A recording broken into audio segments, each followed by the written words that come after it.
Welcome back to Watching the Throne on the Late Night Chat Network, episode 91.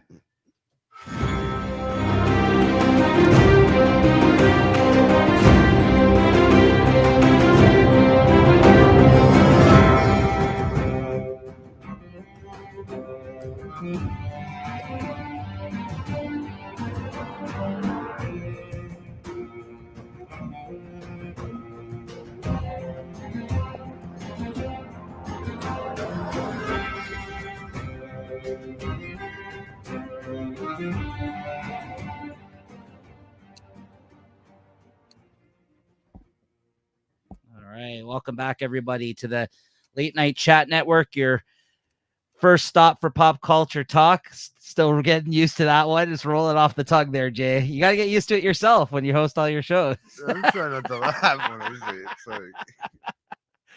Well, welcome back, everybody, to Watching the Throne. This is our Game of Thrones and now House of the Dragon and all other spin-offs that are going to come in the years to come, apparently. Review show, basically recap show. We've been doing these shows live week to week as the season of House of the Dragon season 2 has been coming out, and we're at the end now. Oh, what's going on, Julie? Howdy. Yeah, you don't watch no Game of Thrones. Get out of here. I was like, what the hell is Maybe you that? should check this one out. But I'm your host, Nico, and joining with me today is my co-host here, of course, JT, aka the Realm's Delight. Right. I love it. And Queen Christina, as she's been known now around these parts while taking the notes. Queen Christina, protector of the plot, 7 episodes in the grand finale. And we'll get into how grand a finale it may or may not have been for some folks here in a moment.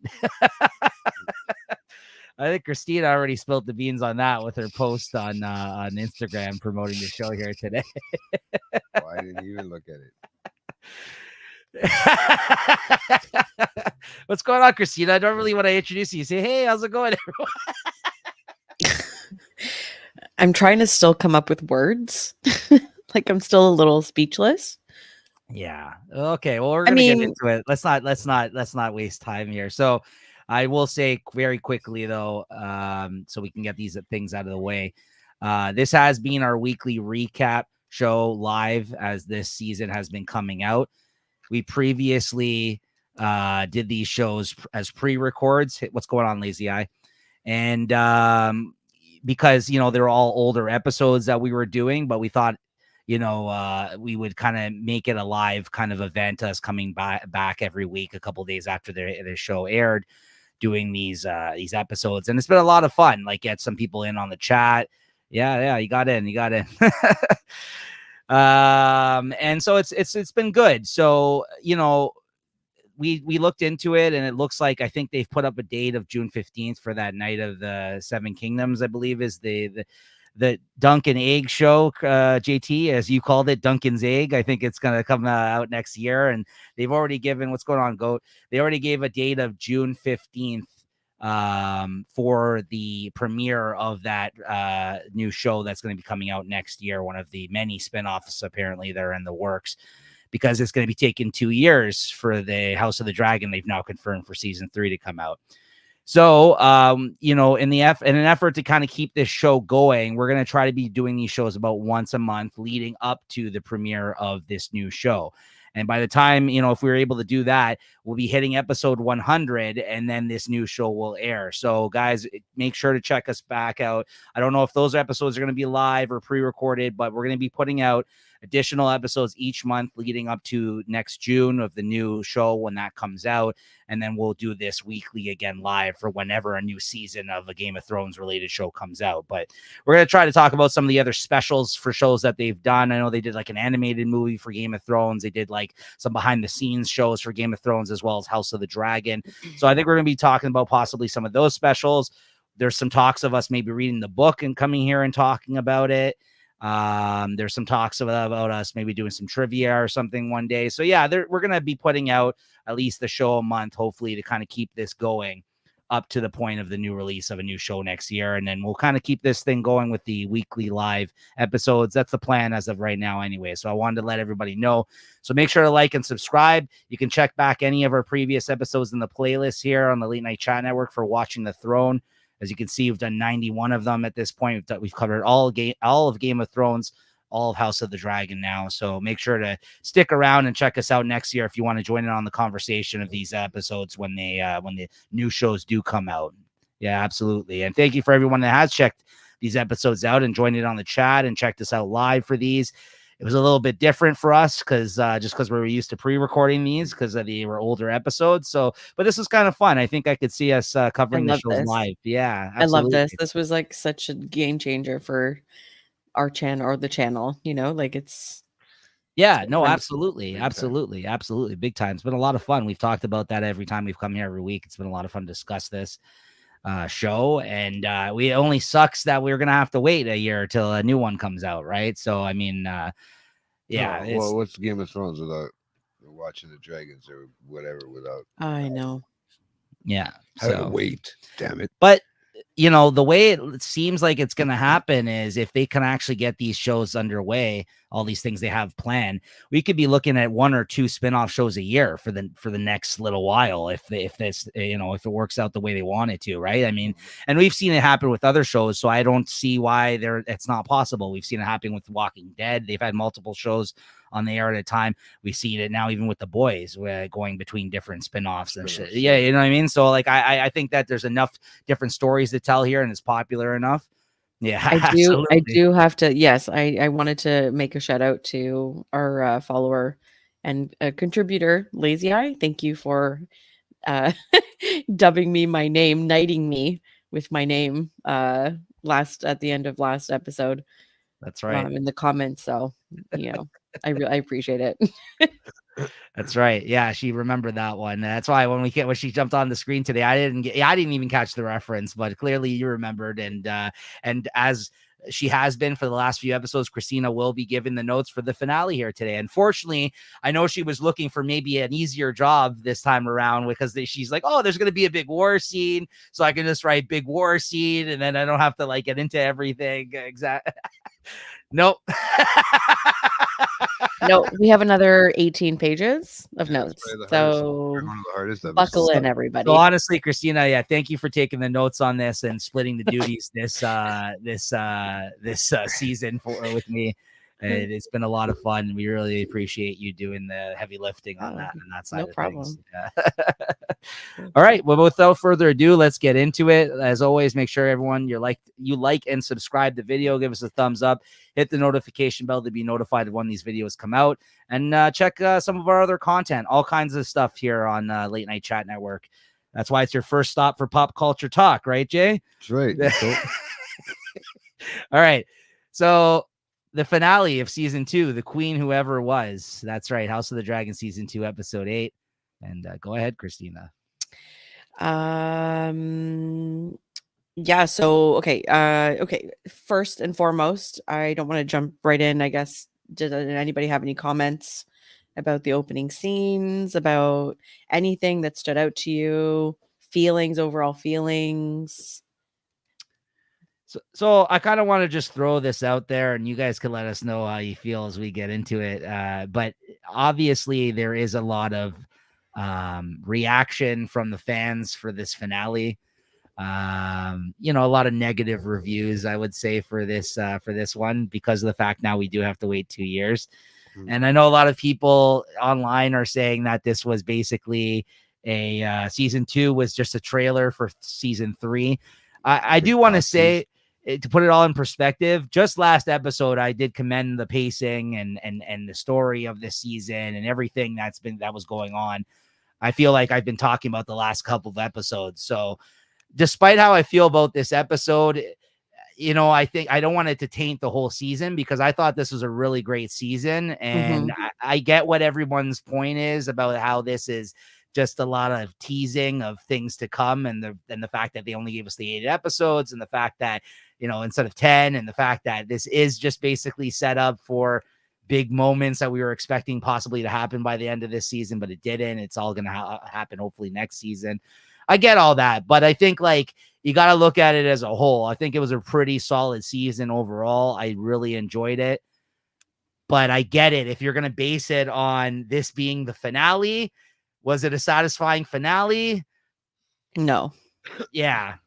Yeah.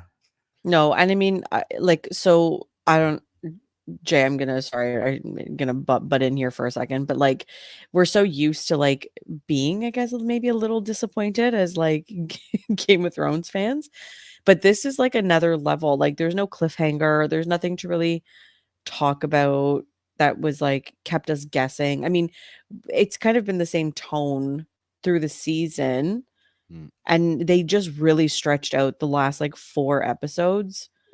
They could have condensed it. Like it didn't have to be like this, I don't think. And exactly, like I think Lazy I just made a point, like, and Goat just made a point too. Like they didn't have to shave off 2 episodes to like go to season 3. Like I don't understand why they did, unless they ran out of budget.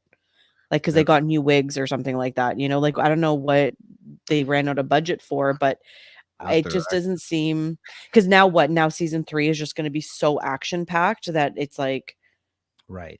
I don't understand. Like I don't. And I mean, maybe people wouldn't have felt this way if they didn't go out of their way to mention before the season started that they specifically ended this season with 8 episodes for story purposes. But Yeah, then like, if you look at it, there is so much more story they could have actually added in, which they just didn't get around to doing. Right? It was all kind of precursor, kind of like setup for things that are going to possibly play out. I'm saying possibly at this point because who the hell knows, right? Like, and I didn't want that to kind of get lost in the fact that I was praising the pacing and the storytelling and this show the last couple of episodes. I really, I did go on about how much I thought this was a pretty solid season all around. But then you get to the finale and you're expecting big things. And I think we were given anything but. I mean, even on the thing that they left us, the moments they left us with weren't like even those piss off moments that I'm used to from Game of Thrones, where I'm like, oh, now I gotta wait a whole season or 2 years to find out what happened. You really don't, like, you know what I mean? Like you could say that about this, but what you're finding out in 2 years is what we should have been finding out this whole season, right? About this war and where we're going with this Harrenhal story and everything else. What do you think, Jay? I think they're just playing the market. You got to play the market the right way. You gotta read your fan base and what all the rest of the stuff that's coming out. Plus, you might have to work it too with the storyline. There's a lot of story there that to take in on this one too, that they had to get across if they are only going to have 4 seasons of this, and if they're only going to do eight episodes a season too, right? We don't know that yet. We haven't been confirmed about anything about it. There being maybe 10 next ones. Were you satisfied with this as a finale?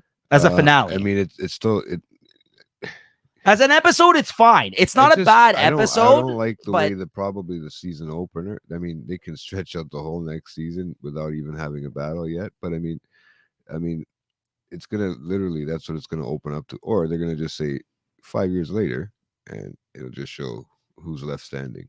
I can if see they don't open up the next season with someone's head being sliced off. What I've learned from TV shows too is that you can't be expecting the most from a season finale. You can't always. I mean, you can. I especially if they already know they're going to go longer than they, and they're signed on for another year. Maybe if it was a pilot season or something, right? But yeah. I don't think maybe that's the problem. Maybe they did too much in season 1 and they started off strong in season 2 and they just didn't finish strong on purpose. Everybody's and it could be getting you anticipated. It's getting you anticipated anyways, regardless. There's going to be some sort of fight.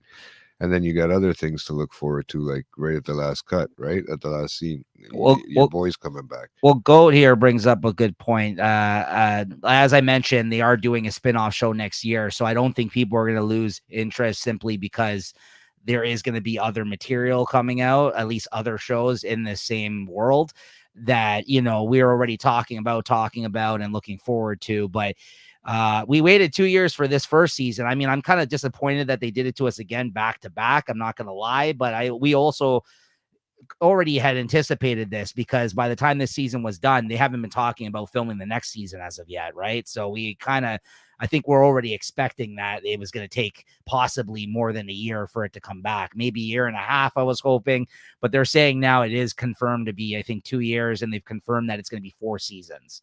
So that is confirmed now. Yeah, George R.R. Martin and showrunners and all these other people have been talking. You kind of danced around it, though. Do you think as a finale, though, you sounds like you're just like your expectations are set where you're just like, it was fine for me, but like, did you like this as a finale? Did you consider this successful or no? I like to be sometimes left intrigued in a sense. For 2 years for a for setup. I have a lot of other shows to watch and fill in my time, but yeah, Oh my God. I can do it. I can pull it off. Listen, the bitter Like I Game of said- Thrones Game of, fans it's coming out Game now. of Thrones all over again. But I mean, if No, we're not worried no, it's not. No, we're not JT's worried about- opinion. Oh, if we're not worried about something coming out in another year, like a spinoff of some sort, then really, what are you stressed out about? Maybe You're gonna that's have why to we're not so keep- stressed out, Nico, feed- because we know that like there's another spin-off coming out. So like it's That not like helps. there's not nothing for 2 years. that helps. I mean, even in the sense of us doing this show that we've Yeah. been enjoying doing. That's what I mean. They That's can certain. intertwine. Who knows? They cannot intertwine, and somehow, I mean, they all intertwine at the end of the day. Yeah, but- it'll certainly help. It'll certainly yeah. help that we knew that. That's why I think the fact that they've already released the date is because they already anticipated how pissed off people were going to be by the fact that it is going to be 2 years to the next one, right? Yeah. Well, there you go. See, well, he's optimistic. He's agreeing with you there on that in that It's- sense. It's TV, man, and then it's a game too, as well, right? Especially when you're playing the market. Well- Like I just had a bunch of shows. This is one of them that I had end for the summer season, and now you'll be getting the fall stuff coming in soon. So something just to keep it fresh all the time, and they're all usually opposites each other, right? So I'm hoping that we get something quicker, maybe not, but To Goat's point, they had said, what if the spinoff sucks?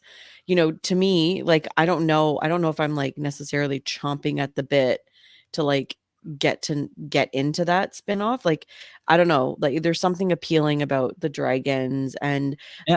the storylines that we already kind of understand. I don't know anything about a night of like what night, where is this taking place, like what is this? I don't know if I'm necessarily like super drawn to that. I don't think it's gonna suck, but I don't No. know if it's gonna have the same appeal as like Well, we don't know yet. Targaryen dynasty. I don't know. I'd have Yeah. to see more of like the trailer Right. and just understand more of Well- like what that one's about. There's always that possibility. There's literally that possibility for this. There was that possibility for this show, right? And honestly, like until we revisited it and rewatched season 1 leading into season 2 this time around, I wasn't even sure, since I hadn't watched it in 2 years, if I really enjoyed the first season all that much. I remember enjoying it, but I'm just like, I don't really remember it. And by the time this comes out, Yeah. season 3 2 years from now, we might as well go back and rewatch all of them again, and right, like we're gonna have to, right? Oh, So, I'm going to. I That's know, a guarantee. I Hands hate, down. I hate that with shows where you at least got to go back and watch the last couple episodes because yeah, I will say this. I didn't hate this episode as an episode. I think it may have failed as a finale. I get why everyone's upset by it, but it also doesn't change my opinion that this was a pretty good season. and it's I also really not a enjoyed this season. series finale either. So you gotta No. expect you kind of gotta go with it. Hey, what's You going kinda on, go guy? with it, right? Because you never know. And Yeah. it's not a season. It's not a series finale. Yeah. So we're still gonna have more regardless. Yeah. But anyways, that being said, I guess we should get into it, eh? Like, because Yeah. I did want to get that out of the way because, like, from what I'm seeing generally on the internet is a lot of bad reviews or overall kind of like bitterness towards this finale, right? So, yeah, that's all I'm saying. Like, and I think again, knowing that we were cut off 2 episodes of the potential 10 that we could have got, and knowing that we're gonna have to wait 2 years, that's the kickers, right? That kind of changes things for some folks too. I get why they're Yes. upset about that. I think those are legitimate reasonings as to why you'd be upset about this, right? Not, I don't even know if it's on the merits of the episode itself, because as we're going to get into it now, I don't think the episode was bad. I thought it had some great stuff in it, but it was just like, I just think overall, like, you know what I mean? Like, you're going to sum it up to like, this was the finale that we were given, right? So anyways, I know as Christina's sitting there, I think definitely you hated it the most, it sounds like, out of everyone. I don't know. up Like, right now. I didn't hate it. I'm not gonna say I hated it. I was just disappointed. Like, Right. I was expecting something. There you go. I guess that's true. What does, right? Like, what matters in 5 years? Not very much. So, Yeah, maybe they I didn't don't care know. about Game of Thrones. So, like, I don't know. I don't hold any like. It is what it is. Let's just get Hold into your it and breath. just, Can hold your you know. breath. Yeah. So straight off the bat, I think, I don't know if you've noticed or if anybody still watches the opening credits, but they changed. The tapestry I changed didn't this see this time. one. No, please let me know. Yeah, the tapestry changed. I didn't like, unless I have to go back and watch all the tapestry like openings, like to pinpoint exactly, but this one definitely had more with the dragons and like the dragon fighting. Like, which kind of like when I saw it, I was like, Oh, oh, nice. sick. They're going to get into it. They're going to get it. And then nothing. So I think they're just preemptively like, you know, basically just showed like the different dragons and who's on which side. And then there's a bunch of like, and I think it's a precursor, like which dragon is going to fight which dragon kind of thing. Mhm. So that was kind of cool for me to That like is cool. first and I- foremost. That was kind of cool. But yeah, so we start out, and I didn't personally, I'm just gonna get into my opinion about this scene to begin with. The only Oh yeah. Yeah, it changed. So the only so I've been my watching opinion it about every time. this is like, why for a finale, don't introduce new characters, don't introduce new scenes, don't do that. Like, don't do that. We have a whole season. You have a whole season. You know, Tywin Lannister is such a like B character right now. Like, we didn't need him. Like, this didn't need to be here. It was filler, It's you in the know, water. to He has to be there with the ships. no, like it didn't need to be there. Like, it's so like anyways, blah, blah, we're getting into it. Okay, so um uh there are some ships in a harbor. They have the Targaryen sigil of the green. So it's the from King's Landing, Aegon's Targaryen ships. And it looks more tropical, like the location looks more tropical. They have palm trees, sand, kind of like Dorne-ish, Pentosi. Like, you know, you're in Essos. Like, now you're not in Westeros anymore. Right. It opens up to Tywin Lannister, who is on the Green Council. He's the master of ships. He's he's meeting, I guess, with all these like Essos lead lords, or they didn't really name them or anything. It's just like they were just sitting all around, obviously discussing this blockade, like this trade blockade. And he's basically, Thailand is asking for aid and to help like break through the blockade. Yeah, because this is the triarchy, right? This is isn't this the triarchy? These pirates, aren't they considered? No, because the triarchy holds they're the ones who are fighting in the stepstones. Now, I don't think these guys are part of that. I think they are part of the trade. They're the one. Yes, Yeah, yeah, I think it was. I I don't think they're know. part of that. I think they were part. They are pirates. They are Yes. pirates, but I think they're part There of. was a blockade that they had the blockade going. Yeah, I think that this is part of the triarchy, though. These people, like, I think that they fight because these people don't like Westeros. They just They just want it for the money. yeah, for their trade. Like Yeah. they're trying to make money off of everybody. It is, yeah. They had But 'em why all. are okay? It was a Okay, little you know what? confusing, you know, Maybe because okay. the only Maybe I reason understand. I looked into this more because, to be honest with you, I didn't understand all the politicking that was happening at the start of this episode. Like, I actually had to read into this one myself. That's the only reason I said I think it's a try, because otherwise I wouldn't have known at all either. Like, I'm like, is because they referred to the triarchy a lot on this season, but like until this scene when he's like politicking with pirates, yeah, I had no idea. Right? I was like, oh, okay. They got kicked out by Daemon and Corlys, and now they see an opportunity. Yeah, To get so back. I understood. Yeah. Yes, and they want to impose a small tax on the shipping lanes for them, and they want the stepstones. Yeah, Okay, so okay, that gets mentioned. That gets mentioned later in this scene, and I don't know. But let's discuss this because I was so confused with it. Again, it's a Right. finale. I'm not anticipating like learning anything new. Just get to the point now. Like just get to the point. Well, yeah, they're not going to But see this plot through this season, right? That's yeah. the thing, They're not seeing right? they're it offering just more. they didn't do they didn't do a good enough job at like describing who these people were in detail. So it's kind of like why bother? Like it just seems strange. But they're negotiating some sort of fee for something, and this guy is asking for 100 gold dragons, and Tyland's like per ship, and he's like no, per man, and he's like that's ridiculous. Like I can't do this.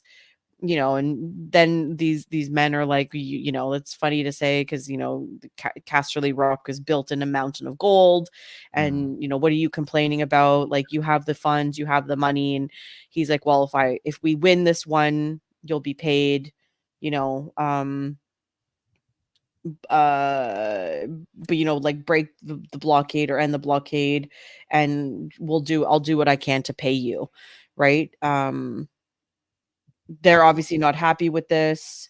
Then one of the lords asks him, to give him the stepstones, calling them rocks that the lords of Westeros don't care for. But Tyland is like, those rocks have caused discourse for a generation.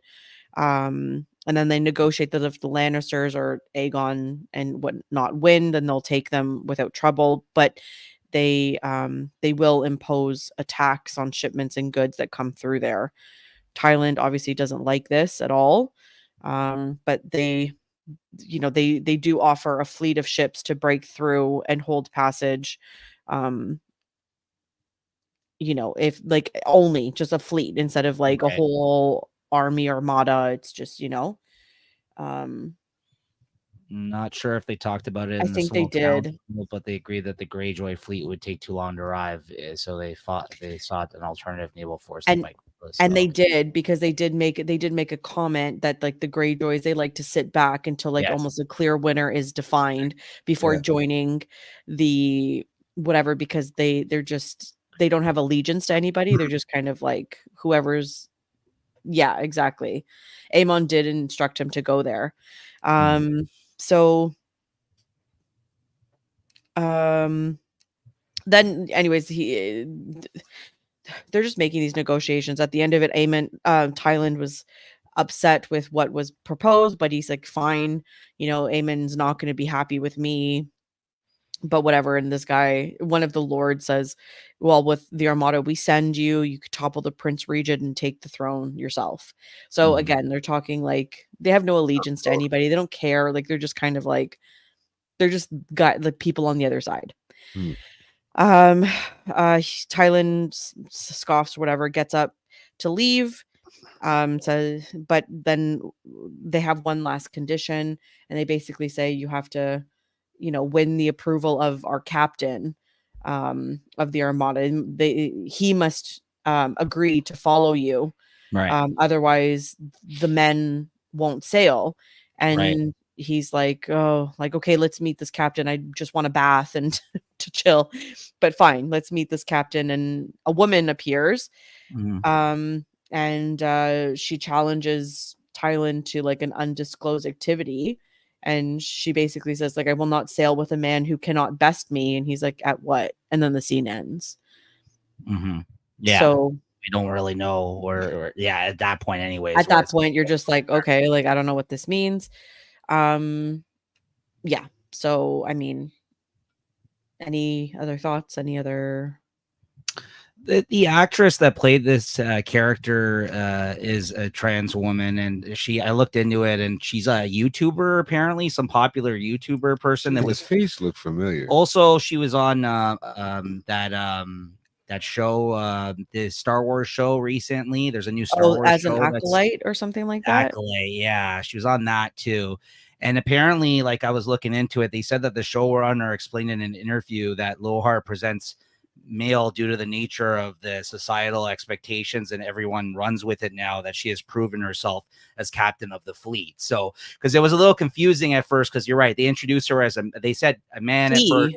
Yeah, and then she came out, and then later on, there's she talks about her her wives. So Mhm. like that's what I mean. So it was like, Yeehaw. yeah, which is whatever. Well- I mean, it's Game of Thrones, right? We've seen this kind of like, yeah, but it's just like so I actually had to look into it because I wasn't really sure about why they were referring to her like in that way at first, and how that was all kind of playing out, right? But then it kind of made sense once they like I looked it up, and then apparently the showrunner had talked about it. But yeah, I guess she's been acting as of recently, but she was like a popular YouTuber or something originally, and then she was on that Star Wars show, and now she got this role. So yeah, I just wanted to give some context to it because like you said, I've never seen this actress and this character before this episode, right? So yeah. So the other thing, so aside from this, I was really confused because I was like, doesn't Damon and Corlys have the stepstones? So like if they wanted the stepstones back, like why would like Thailand or Aegon be the ones to give it to these lords? Like I don't understand I why. think that's just a Lannister bullshit lie, and that's why he thinks that thing him and the Prince Regent will have his head for this after when he said that. I think that's what they were going with that, It just because he offered up something that he didn't have, right? I believe. unless I missed something and like maybe they took it from Corlys because it was left undefended for so long. Like that was part of the thing. Like that was one of like He said it's been Daenerys's or defended Corlys's forever. like my bad. You know what I mean? Like it was one of Damon's things. He didn't leave it protected kind of thing. Mm. But like I'm like, I thought they had it. Like why? Yeah, I didn't even think of that, to be honest with you, at all. Actually, yeah, I didn't. Like I said, because I haven't even really been thinking of Damon in any regard, other than the Harrenhal stuff right now, right? But I don't know. Yeah, there was a bunch of confusing things in this. okay, they fight against the Valerian fleet. Once they figure Right. the Stepstones are up for grabs, the Triarchy gets them. That's the plan, as far as okay. Okay, Yeah, this, well, like I said, this whole opening scene, like you said, other than the introduction of new characters, as well as the whole relationship between everybody in this scene, I was quite frankly confused. Like I actually had to read into this scene a little bit more. I looked up stuff about this scene because I it was a little much at the start of the episode too, because like you said, I was expecting, okay, we're going to go right into battle. Everyone's going to be getting ready for battle at the start of this episode. Instead, we're seeing Tywin Lannister politicking with pirates. So I'm just like, I don't know what's happening here. If that doesn't tell you that this may have been a weak finale, I don't know what does. So let's talk about the relationships of it. Come on. yeah, I don't know. There was like well, okay, so now we're down to 6 minutes of the finale. Oh, also I wrote down here that apparently also because higher ranking officials in military are also referred to as sir, even like even if they're a woman, like with the like Brienne of Tarth, somebody said when like she was knighted and became Sir Brienne of Tarth, for Okay. example. So like Okay. that's also like because again, like I was confused as to why they were referring one way, and then like but then like they're like they said like these are like another woman in power of the during this time, right? So I didn't even get it. Didn't even phase me at first. I thought it was a girl, right. Like No, I'm not saying not. I'm just saying I about didn't like know. the way they were referring. Yeah. Like you know what I mean? So yeah. Anyways. And then okay, so then the next scene is of Vhagar and Aemond. Vhagar's like smoking. Like looks like there's fire coming out of her face and smoke coming out of her face. Like she just like used her fire. And then they look onto a village that literally was just torched, and you could see people writhing around. They're like completely crispy. Like it is But wasn't it Lord Aaronhall? no, Who? Varys was from Game of Thrones. He was the emo. Varys. Okay. Yeah, Varys. you know I'm thinking Varys. Your boy Varys. Yeah, sorry. No, not Yeah. Laris. Varys. Yeah, Varys. Yeah, so anyway, so that was that scene. And then the next scene is of Aegon. He's in bed. And you know, the first thing I noticed was like if he was burnt to a crisp, why does he have eyelashes? But that's like He was pretty good shape, eh? He looks pretty good. Like, you know, he's not red and, you know, like blistery or anything. He looks pretty healed up, even though it's only been like yesterday. Look like the Chucky doll, like the one that was burnt in the fire. Yeah. Yeah, it has to be. But he's asking the Grand Maester, who I think this is the first time they call him by name like 3 times in this episode, like Orwell. Yeah. So it's like, okay, his name is Orwell. For some rum. Because he's like, oh, come on, just a little bit, you know. Anyways, Laris arrives and basically says to him that he needs to leave King's Landing immediately. He's in danger. He explains that Rhaenyra now has found 3 riders for her dragons, which Aemond was like, that's impossible. Like, impossible. How is that possible? Kind of thing. Laris also explains that Aemon, you know, basically fled in terror, which might or might not have been true, like, because he chased them to Dragonstone, found the dragons, and then fled. And in a rage, he basically flew to Sharp Point, which was that little town that we just saw, and blasted it with fire, like, to smithereens. Yeah. Laid waste to the whole town was basically what he said. Then Aegon, you know, he's just, you know, like, he deserves this or whatever. It's his fault. He says, what's the point in all of this? You know, Laris says that the gods are cruel, but he must see the urgency in leaving. Aegon refuses, as he is the king. You know, the Prince Regent is going to kill you. Laris reminds him, like, you're not exempt just because you're the king, like, doesn't mean anything. Like, he's gonna kill you.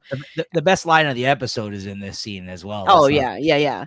So I have it written down if you need it. I have it too. You know, and anyway, so then Aegon's like, well, we'll just push him out. Like, when he leaves, like, bring me to my throne, and then when he returns, I'll hold him prisoner. But then Laris reminds him, okay, that's great and all, but then what happens when Rhaenyra descends and you don't have Vhagar? Because her rider is locked up as a prisoner. And he thinks about this for a second, and you can tell he's really equipped to be king here, you know. And anyways, Laris suggests that they go to Braavos to live well and safe and comfortably until they can return, as he's moved most of the gold from Harrenhal to the Iron Bank in Braavos. Yeah, we can. Oh, and then Aegon basically is like, you propose to go to Essos and live with the goat fuckers.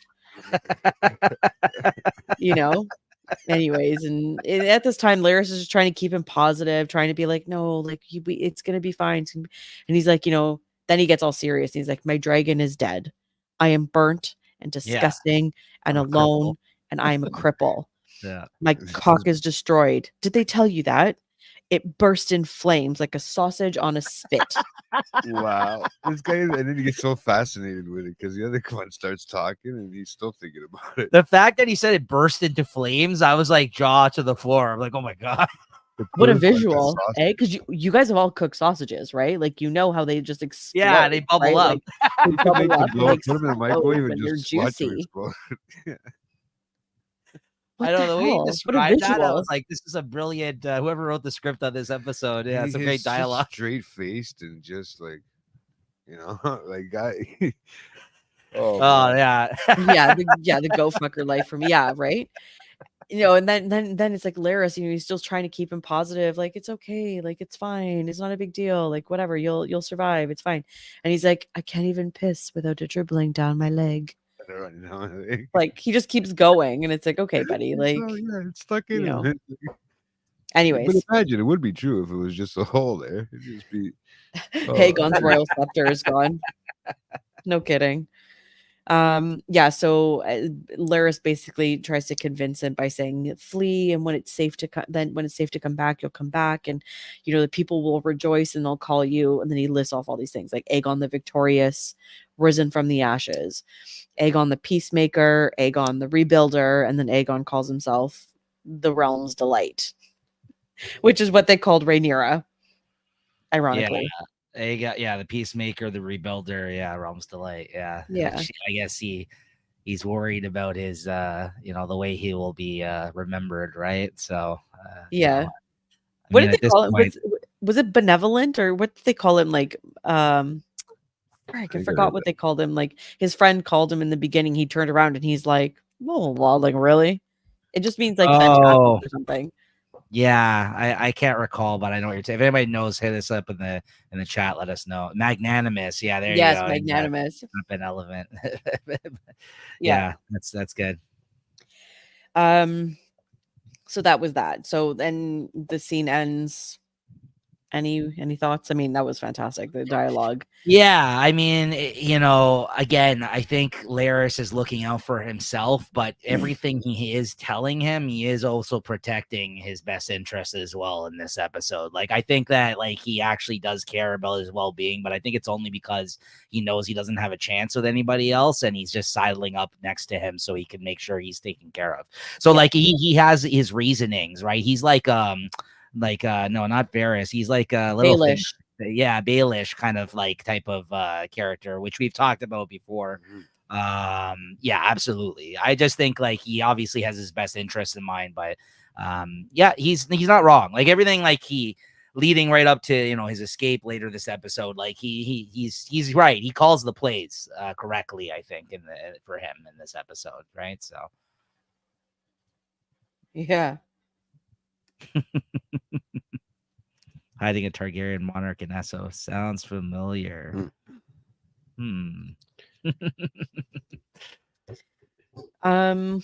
Okay, the next scene, again, filler, total waste of time, in my opinion. Really? Rhaena is like wandering the Vale, and she comes to a creek, and she is apparently dehydrated. Yeah. I don't know. It doesn't seem very sunny and hot where she is, so I don't know how she could be so parched Well, I mean, after if you had traveling for like 30 water, minutes. 30 I don't minutes. know. Like she was gone for On that a mission. long. She's on a mission this episode. Nobody turned around and was like, "Oh, where is Princess Rhaena?" Like nobody turned around and wondered where she was. You mean to tell me that those little boys got on a ship without her and like went across the sea?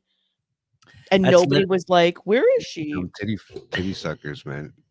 That's what they're gonna become, those kids. No. That's literally her this whole episode, though. That's basically what we get from her this episode is the pursuit She was of the overacting like way too much. Like, just chill out, girl. Like, you got the part. Like, just relax. She's trying to get herself up there, man. She needs to get a dragon. That's good. Just get ready for the 2024 Paris Olympics. Oh man. Good one. Oh. Yeah, well, I mean, once you sum it up that way, yeah, pretty much. I mean, she's just once she gets shipped off, and then she's just running around looking for the dragon the rest of the time. Anyways, yeah, so that was the scene. She just like, slurping back some stream water, whatever. Okay, great. And then the next scene, we're in Dragonstone. Jace is walking the halls looking all, pouty handsome is what we're going to call it. And he walks in on Hugh Hammer and Ulf. Yeah. Or Ulf in the council room, I guess, where the table is, and they have to discuss all the plans in council room. Nice they're talking, and Ulf is hilarious. Like he's just the comedic relief that like is needed, like for Ulf sure. is not helping anyone's argument with they're like, why would you let these people like be part of us? And then he's just like mooching everything. He's like, can I get some more of that food? Yeah, he's just he's sitting back, like he's like in the clearly queen's chair, clearly feet up. Doesn't know anything about any royal kind of shit, which I get. Like at least Hammer there, he worked for them, right? So he's been in there in the kingdom, like he knows somewhat like what goes on, how to behave. Yeah, exactly. He's such a disgrace. Like if anybody, like that's what I mean. Like I'm surprised he didn't get killed. If they didn't need him, they would have killed this guy this episode. That's all I'm gonna say. Like 100%. Yeah, no kidding. Ulf, why are you like this? Yeah, like, for sure.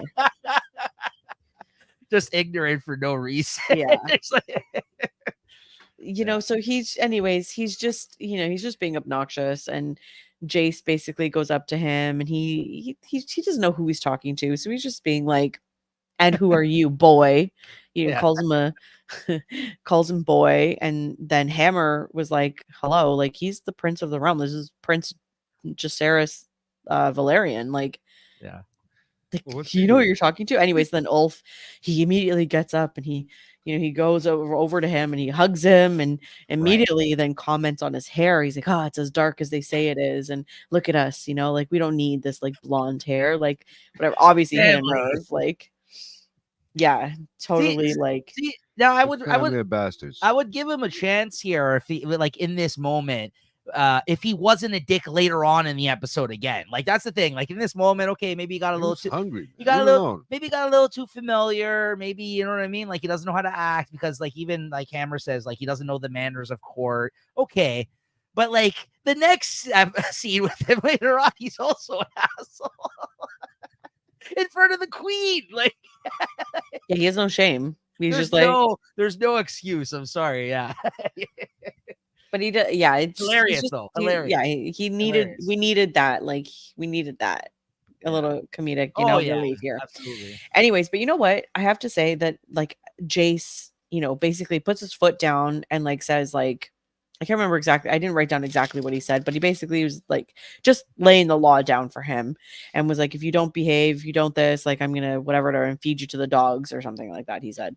And he told them about what happened at Sharp Point and how Oh like yes, they're yes. not Oh, yeah. if they're not prepared for this, then this is what like what are you gonna do in this situation? Like now, like this is what yes. you're gonna have to deal with. You're gonna have to step up essentially, right? Yeah. Are you prepared for this? Like, do you understand what you've been called to do? Like, it's not a fucking joke. Like, this isn't Yeah. like a joke.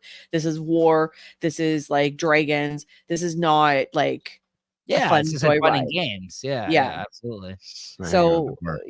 and then anyway, so both Hugh and Ulf leave. And that's the end of that scene.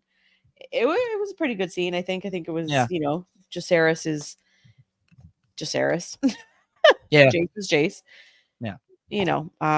Yeah. So we go to I guess Driftmark, and Corlys and Rhaenyra are talking.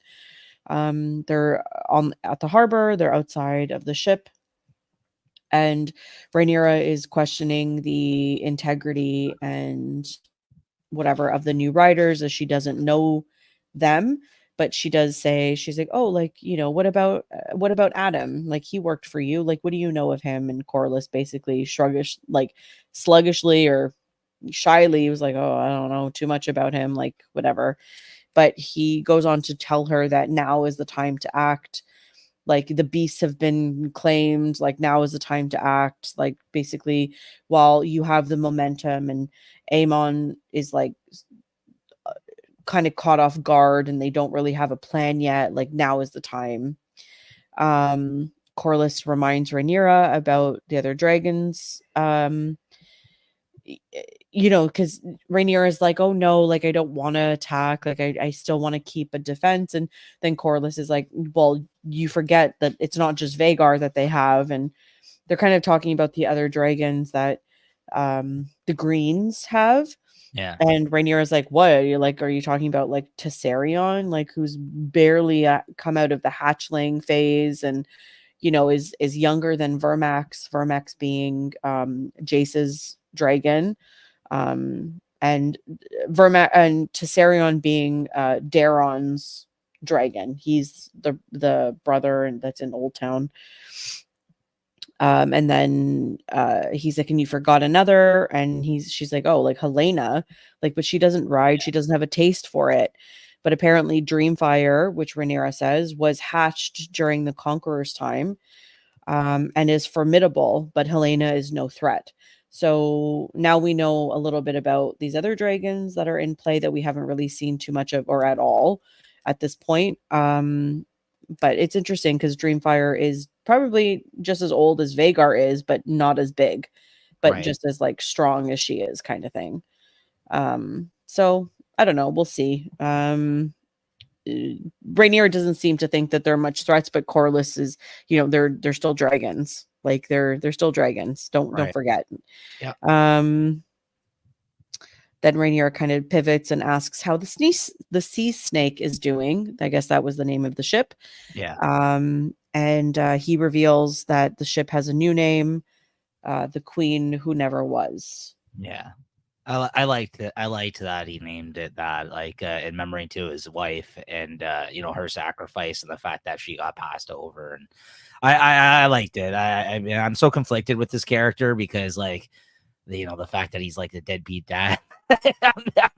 Like, honestly, like, there's another moment later on which is kind of conflicting with how my feelings about him as a character, but I really like Corliss a lot, and I kind of liked how he named the boat that, and it made sense to me. Like, and I like how he also said, like, he's doing it for her now, like, essentially, like, he's like, yeah, I'll follow you, whatever, but, like, it's for her, not for, like, you know what I mean? Like, even he made that clear. He's like, yeah, I'm like fighting everything I her. do is for her now, kind of thing, right? Yeah, Like, I liked that a lot. I was like, okay, that's cool that they did that.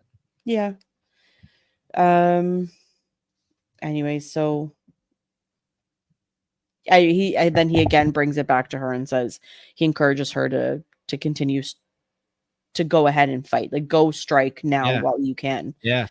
Catch them off guard, maybe while they're not fully ready, kind of thing. So Crush the beast at its head. yeah. Oh, and then he does make a mention, which brings to the next scene. He does make a mention of another player that has yet to be revealed, and then it flips to Damon now in Harrenhal, and the scene was kind of funny too. He's being updated by one of the lords. I can't remember what his name is, but anyways, he's being updated about the sheep and pig situation. That was after. Go on. Yeah, Lord Alfred is after, but he's being updated on the sheep and pig situation, and basically what the dragons like to eat, and are they okay with sheep, or are they okay with pig? And Damon says that Caraxes prefers pig, so just make sure that they have pig. And he's just kind of like, whatever, that's just a funny, like, little thing. Yeah. And then Sir Alfred Brome arrives, and he's like sent there. Remember, he's part of Rhaenyra's Black Council, and Rhaenyra sends him there to find out what Damon's been up to and report back to her, yada yada yada. So he's there as a messenger.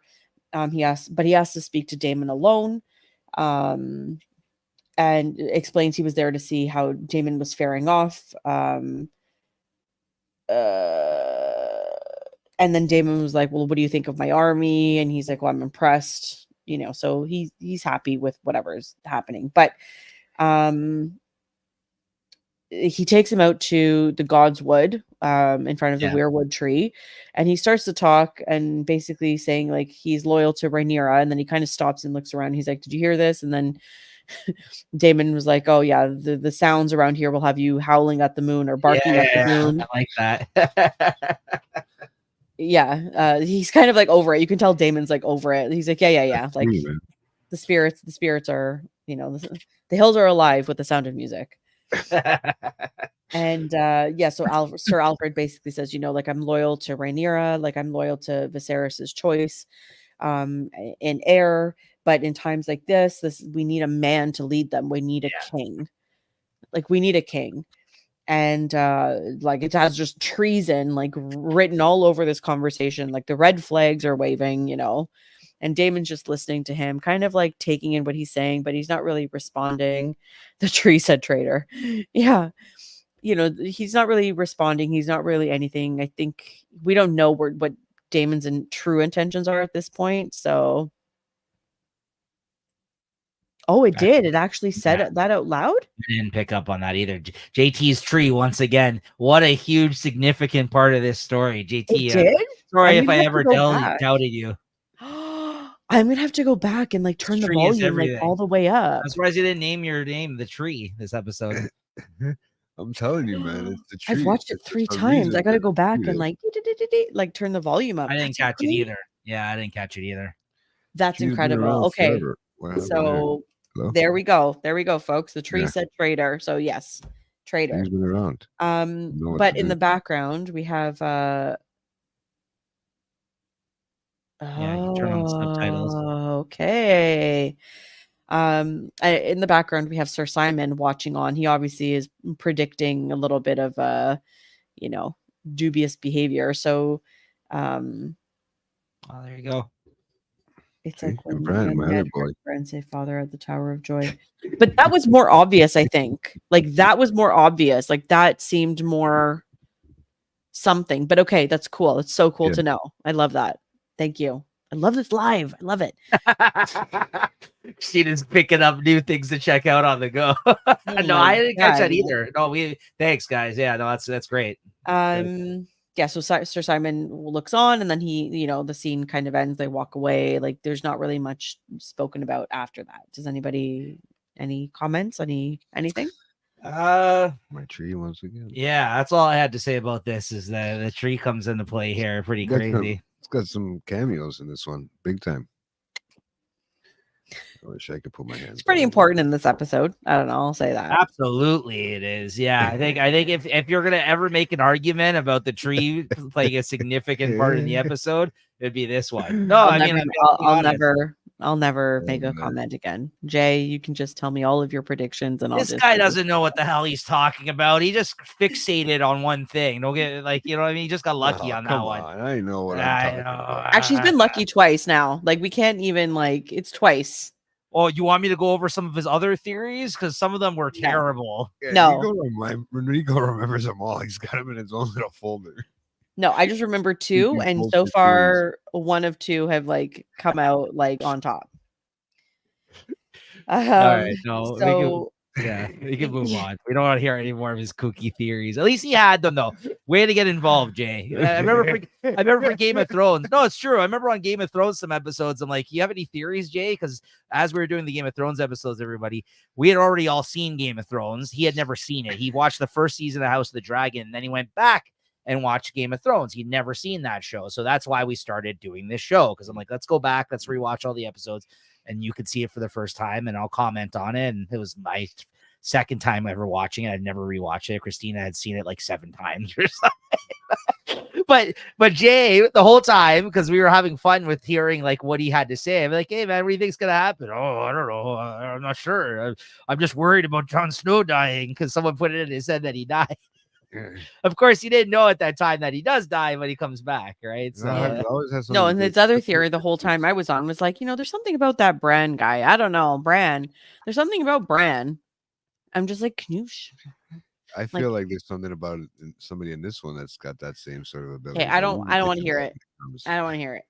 Oh, you'll hear it from me when it comes. Don't worry. Yeah. Okay. So the next scene, we're back in King's Landing, and we're now with Sir Jasper Wild, I think his name is, and he's updating Aemon about, how I guess how Rhaenyra obtained these new riders. These people escaped through fishing boats or little boats, and that's how she took them, from from the fishing boats. So in retaliation, Aemon was like, that's no problem. Just, we're not letting any boats in and out. We're done. No more. And then, but Jasper was like, but, the small folk, they rely on the fish because there's no sustenance coming in, especially with the gates being closed. There's nothing else. They just have the fish coming in as food, essentially. And he's like, oh, we all must make sacrifices. He doesn't give a shit about anything. He's just, what's his sacrifice? He can fly around anywhere. He wants McDonald's. He can just take a flight, bing, Yeah, into the future. Come on. I'm being funny here. I know. But yeah, he doesn't care. It is what it is. Yeah, so that's that. And it seems ridiculous. But the next scene, we're still in King's Landing. We're with Helena and Alicent. And poor Helena's like, why do they hate us? Why do they hate us? Talking about the small folk, talking about people. Poor thing. She's so and Alicent's like, well, yeah, they're just upset, with the blockade. They're just upset and whatever. As the crown royal they think we're responsible for ending it and ending their suffering. And she's like, I liked it better when I wasn't queen. And I was like, girl, I would too. Nothing good has happened since you became queen. No. Poor thing. Pardon? Not even her fault, really. Well, that's the worst part about this character is that she's Yeah. the most innocent person on this show. Like, Oh, you know but what I I mean? got a Like, theory about it. I got trust me. oh yeah, go ahead. Let's hear it. hear it. No, I gotta no, hear it. wait, Let's wait, go. We'll wait till when. No. Let's go. We'll wait till her and Eamon are talking later on. Well, he's about to steamroller here almost. No, it's okay. I'm going from there. I'm going to that. It came to my head. Trust me. Yeah. Exactly what it is. What I was thinking. Anyways, yeah, they're just chatting, and then anyways, Amond comes in, he's announced, he comes in, and he basically says to Helena, like, okay, the crown needs you, like, you need to come with me on Dreamfire and come with me to Harrenhal. And she's like, I will not burn people, like innocents or whatever. She says something like that. Like, I will not do this. And he's like, well, your wishes come second. And he grabs her and basically tries to drag her out. Or your bloodline. Yeah. And yeah, like they're ruining our bloodline, our inheritance. Like, you have to do this. Like, the crown demands it of you, yada yada. But Alicent intervenes, and she's kind of trying to grabbing his arm, trying to rip it away from Helena's, and there's kind of a little bit of a scuffle there. And Really trying to backpedal in this episode. Eh? yeah, but Alicent, Alicent? she basically was like, like, stop what you're doing, like, like, Yeah. you're not doing this correctly.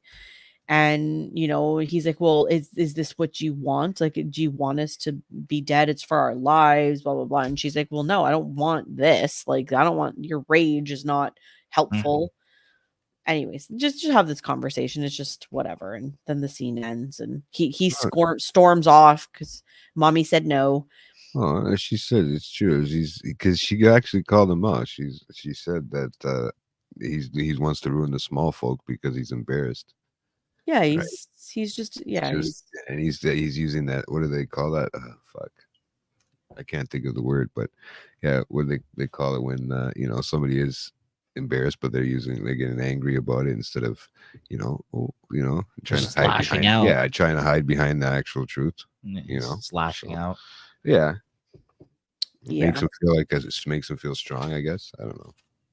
I would say it's like small penis syndrome, but we've all seen it, so sense, it's like, yeah, we didn't see it. It was only a side shot, no? No, Amond, it was full frontal, bro.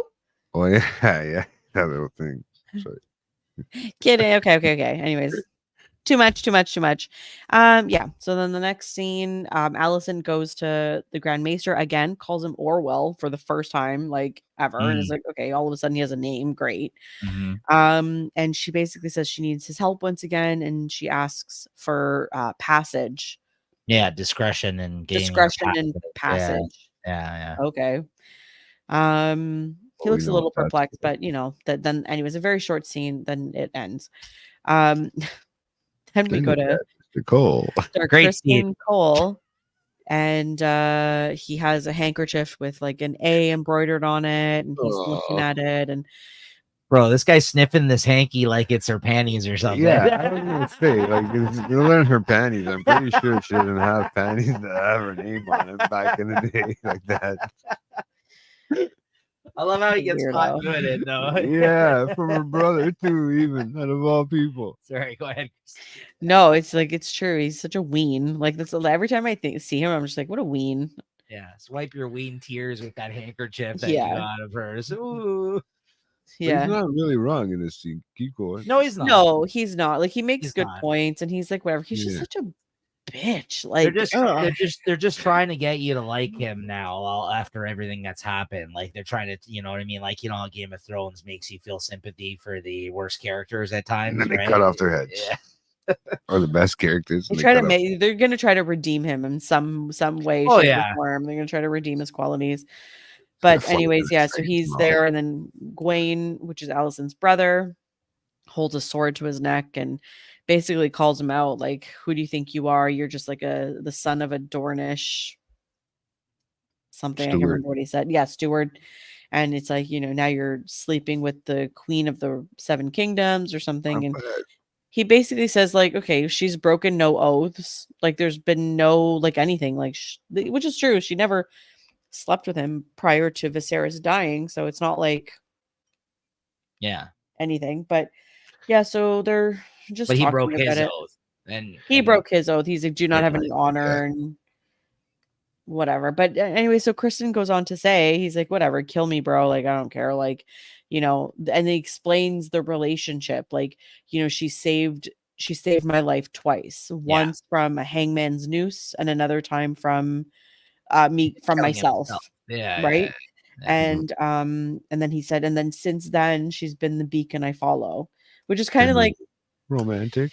Yeah, and then like the brother like took it like very seriously after he said that, because he clearly didn't know that, and like he looked at him differently, and like he was just like, yeah, but like, smarten up, like you can't be doing that. He's like, have some willpower, but like that's basically what he says to him, right? But Well, you're right, also, it was a nice moment though. It's also sweet he mentions that because like the High Towers, they light a beacon like when they're at war or when they're they're trying to like something. So it's kind of nice like that he like uses that reference. It's kind of sweet, guys. Right. Oh, it was. Oh, I guess the beacon's not working. But also he caught on to something there, Jay. He said all women have done is got to get him in trouble. He realizes that much. He's just like, hey, listen, chasing these women, all it's got. That's all it's ever gotten me is in trouble too, man. Fuck. Yeah, he was. I have no comment. I'm a woman. I don't know. Like, for me, we're perfect. We don't do anything. No, I agree. This was a good Cole moment. You know what? And then they talk of justice and righteousness and all of that. So it's like, the scene for all of, Cole's weenishness, it's like, okay, you know what? He has some redeeming qualities. And the scene was like, okay, I'm fine. I'm fine with you now. Yeah. Again, Yeah. And then he says, I guess they're talking about like, what's the point in all of this? Like, whatever. And then he basically said, when the dragons dance and men are like dust under their feet, and we basically march to our annihilation.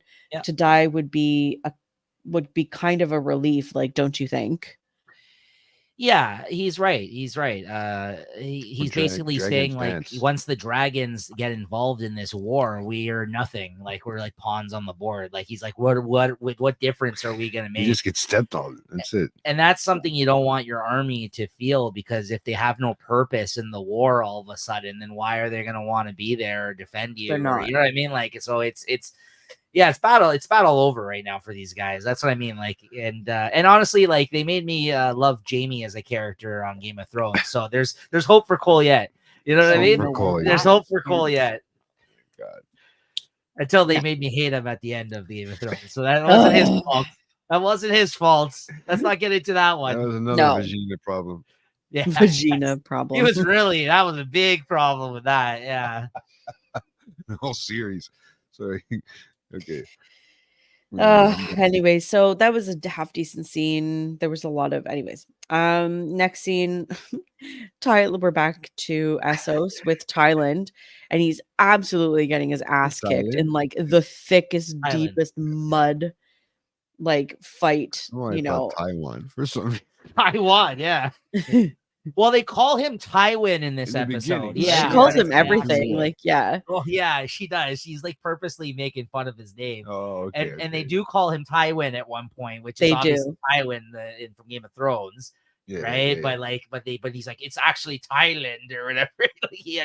Anyways, go on. Yeah, no, like so yeah, so they're mud fighting and they're whatever. And so I did notice, I don't know if you guys picked up on this, I'm sure you did. Do you not notice these people blue hair? Yeah, what the fuck was that?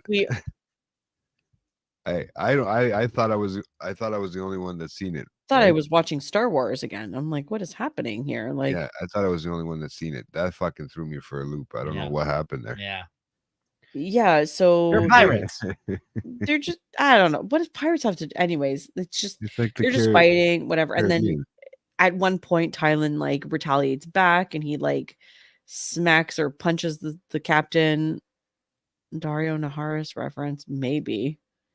Was there? I actually seen that floating around online. They wrote there. I'd seen someone else mention that as well. Oh, yeah. Cool. There you go, Tyroshi. Okay. Yeah, so they're anyways, he smacks the captain up That's weird. Captain Lohar like across the Yeah. face, and I guess oh, see, this is what Game of Thrones didn't do. Like they didn't do that. So I'm like, what the hell is happening here? Oh, I should do that. No. Uh, yeah, and then at the end of the fight, yeah, so he punches or smacks the Captain Lohar like in the face and kind of gains her respect or Well, first he kind of her gives her like a respect. blow in the balls. I felt like when he hit her, they didn't show that shot though. They kind of got you as because he brought her down and then he hit her in the face to knock Yeah, her he into was the mud. he retaliated back, and like I think that's he was trying not to. You could tell he was trying not to, but Mm. he did. 'Cause I guess she was a woman. He doesn't feel comfortable hitting a woman, or I don't know what it was. But when he finally does, he gains some respect, and then she's like, "Oh, you can feast with us. Like, have you ever eaten the enemies of your flesh of your or flesh of your Yeah, that enemies?" was And good. he's like, "No, like, Yeah, like ew, lighten right?" up And already. Yeah. yeah, Oh and my she's like, god! "Oh, like, are you really, make fun of me or whatever, offend me?" And it was just a joke, and it was like very strange. And she got big teeth, and it was like, this is weird. This is a weird scene. She's got big teeth. Just Yeah, and weird it just scene. gets weirder later on. Strange. I'd like to see next season. Yeah. Anyway, so that was the end of that scene. Next scene is we're with Jace, and he's again pouting, handsomely pouting, and he's kind of at a table. Bela comes up to him, and she has to straighten him out again because he's upset about his lineage and the dragon riders and Yeah, exactly. exactly. I thought that part was funny. Yeah. Anyway, so he's like pouting about his lineage and we're supposed to be special and whatever. And she's like, what does it matter? Who cares? Like, you're the heir to the throne. Who cares? Like, get over it. Blah, blah, Suck blah. it up. I literally, that's what I wrote for my note for this scene. All I wrote was he meets with Jacaerys, who's sulking, tells him to get it together. Yeah, like just get it together. Like she's a queen. She is a queen. Okay, Yeah. like queening. Yeah, no, yeah, he needs to stop. Like, that's what I mean. I run so hot and cold with him. Sometimes I'm like, "Oh, good job, bud," and the next scene I'm like, "You're such a ween." Like this guy too. He just Yeah, whines he's too just a much. ween in a different way, but not as ween as just Kristen Cole. Well, Like, you know what? Mama's boy. Yeah. I was gonna say there's these characters that are like part of these royal families on this show that have a hard time finding their way of how they're going to contribute to things, right? So like that's clearly what he's going through now. We've seen it happen with other characters, and eventually, hopefully, he finds some sort of like, you know what I mean, like use of his skills or whatever or what have you, right? But like right now, he's in that moment where he's like, he's not being recognized. He feels he's not being taken seriously. Like Jon Snow's I great think great if he just, grandfather. I think if he literally like stopped pouting so much and stopped being a big baby, like people would take him seriously and listen to him because he makes good points. He understands what's happening. He gets it. He just doesn't have the tact. When like you have to be like a people person and like whatever. He just doesn't have the tact. He's not assertive in any way either. He's just a big baby about everything. But he still looks like a kid. How do you take him serious? It's hard to take them seriously. I don't know. Maybe in 2 years he'll be more like a man, but like they gotta hurry up and film because like mustache or something. No, they gotta hurry up and film because like he literally is just gonna age and it's gonna look weird. Yeah. But anyways, yeah, so that's that. And then the next scene, again, we're like, Rhaena has like now like worn in shoes. Like, how long has she been running around the Vale? Like looking for this dragon. Like it's literally been an hour now. Like it's not even been that long. Whole episode.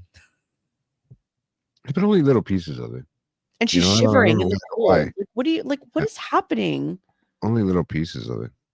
I don't know. I just felt like this was so stupid. All the scenes with Rhaena and like the Vale just like running around. It's just fucking weird. whatever. Anyways, scene after that, we're back with Tylan. He's now awfully speaking a sailing song, like at dinner. Captain Lohar is like, yay, like they all like whatever. And she basically agrees to sail with him. And then this belly dancer comes out and he's like, all right, I'm heading out to bed. And she's like, oh, I have one more request. I want you to have children with my wives. He's like, what are you talking about? And how Well, many? she said, I want you to fuck my wife. say it right. If you're gonna say it, like Oh, is that what is that what Yes. the captain said? I have Yeah, no idea. yeah. Okay. I get to fuck my wives. I Like, thought how you many have? wives do you have? And that started the Lannister family. Oh my gosh, she's a kid only, eh? Yeah, because I was like, oh, okay. Anyways, yeah, I was like, I thought she immediately was like, oh no, she does say like, I want to have children by you, Yeah. and then she says, I want you to fuck my He wives, was looking right? at it like, Well, oh, how's well, that gonna happen? because he was like, look at the time, got a lot to do tomorrow. We're going to bed. Yeah, he was just wanted She's to not have it. so fast. You got work to do, buddy. That's what happened. Oh my god. Got about 10 wives. I can only imagine. Oh man. And that was it. That's it for him this episode. They kind of set that up, and we didn't see either of these characters again Yep, this episode. We right? did one more time. Very More or less. quick scene. I want your children before telling time to blush. He had to sleep with his wives. Now let's put it out there. How many wives do you think this person has? Maybe 3. I'm going to 6. say 5. Okay. Well, there you go. Remember those stats when we get back next 6. 2 years from now. Yeah. I'm going to say 5. Okay. Yeah, so next scene we're with Rhaenyra. We're back in Dragonstone and she's having that infamous dinner that we were just talking about earlier. Oh, there you go. Oh, 7. Okay. Is that fact or is that the number you're throwing out, Guy? I guess we'll see. I said 3 because it's the triarchy, right? You gotta have 3 wives. 1 for each region. Not enough. All right. 1 is enough. 1 for every day of the week. Oh, yeah. Oh, yeah. Oh, it's a guess. Okay. Yeah, maybe. 1 for every day of the week. Only be yeah. I like it. Then you don't have to put up with them. It's so The fate of freaking- the 7 explained. There you go. You don't have to. Yeah. You don't have to put up with them so frequently. Yeah. Sorry. Okay. So we're now back in Dragonstone. We're having dinner with Rhaenyra and the Dragon Riders that she's newly acquired, plus Jace, Baela are there as well. Jace and Baela are there as well. Okay. Ulf is hilarious. In this scene, he's just like Nico is like, oh, he's like, I'll have more of that, thank you. And he holds up his wine goblet and he's just talking, and Rhaenyra's basically like, okay, so basically just gets right down to business and says, we're gonna attack soon. You need to be ready, like learn your beasts and your commands, like you'll fly in 2 days time. They're basically heading to Old Town and Lannisport, and all must be subdued. So she's given them their directives, she's given them their missions. And Ulf just goes on to say, like, I think he was talking, he's like, oh yeah, like me and what the hell is his dragon's name again? Dream Fire. Rider, isn't it? Fire. No, Dreamfire is Dreamfire. No, it's Dreamfire Dreamfire. is Helena's. Oh, what the hell is this dragon name? Oh my god, again? there's know. Vermithor. Silverwing. Yeah. Silverwing. That's Thank right. you. Oh my god, Thanks. thank you. Wow. Like I'm glad someone's on the ball today. We're clear. Yeah. Yeah, Yeah, me and Silverwing, like we're best Yeah. buds. Like he's just going on, like, yeah, we're like thick as thieves, us two. It was hilarious. It was a funny scene. He was just going off, like, whatever. And Rhaenyra's basically like, oh, if you serve me well, I'll make you all knights of the 7 kingdoms. And he's, she's like, oh, if you're a knight, you'll learn how to behave properly. And it was just, just Ulf is whatever. like, you hear that, boy? It's gonna be nights. Yeah. He's like- and then So like cocky. Jacaerys at one point is just like, What did he say? Friend. He says Yeah, something. yeah. He calls him a friend. Like, No, he says, I have it written down here. He says, he's like, you forget yourself, friend. and then he's like, a sense of humor would do you all good. yeah, but before that, he even says, he's like, okay, well then, if you want me to do this, like, make me a knight then. And it's Yeah. just like, oh yeah, because that's what Jacaerys says. He's Yeah. like, well then, you forget yourself, It's friend. like the equivalent of talking back to your parents. It's like, yeah, the queen is talking, you idiot. Like, what's wrong with you? Like, it was just like, yeah, Really give him a smack smack across the face, right? Yeah, but they need him. They do, but he's like, He's really walking that fine line. Yeah. Like I would be careful if I were him, honestly. Yeah. But I love the enthusiasm. then he makes it seem like it's gonna be a cakewalk. He's like, Some yeah, of those birds. Come on. Yeah. Birds. He's like, yeah, whatever. It's not gonna be that big of a deal. We'll just go in there, we'll do our thing. They don't know it's pigeons and ravens and stuff like that they're eating. Yeah. Knows how to behave in the presence of his queen. Yes, that's exactly. Yeah. Yeah. So, anyways, the scene was Ulf was again the comedic relief that was needed to kind of like make these scenes like a little more memorable than anything. Anyways, the one of the knights shows up and basically says there's word from Harrenhal. Basically, Sir Simon says that there is an army amassed, but he suspects treachery. And then Rhaenyra basically says she cannot stand for this, and she calls on Adam to basically join her with the intent of flying to Harrenhal. And then the scene ends. So trust him the most, supposedly, so far. Well, Sir Simon, man, he notices she something can't. going on.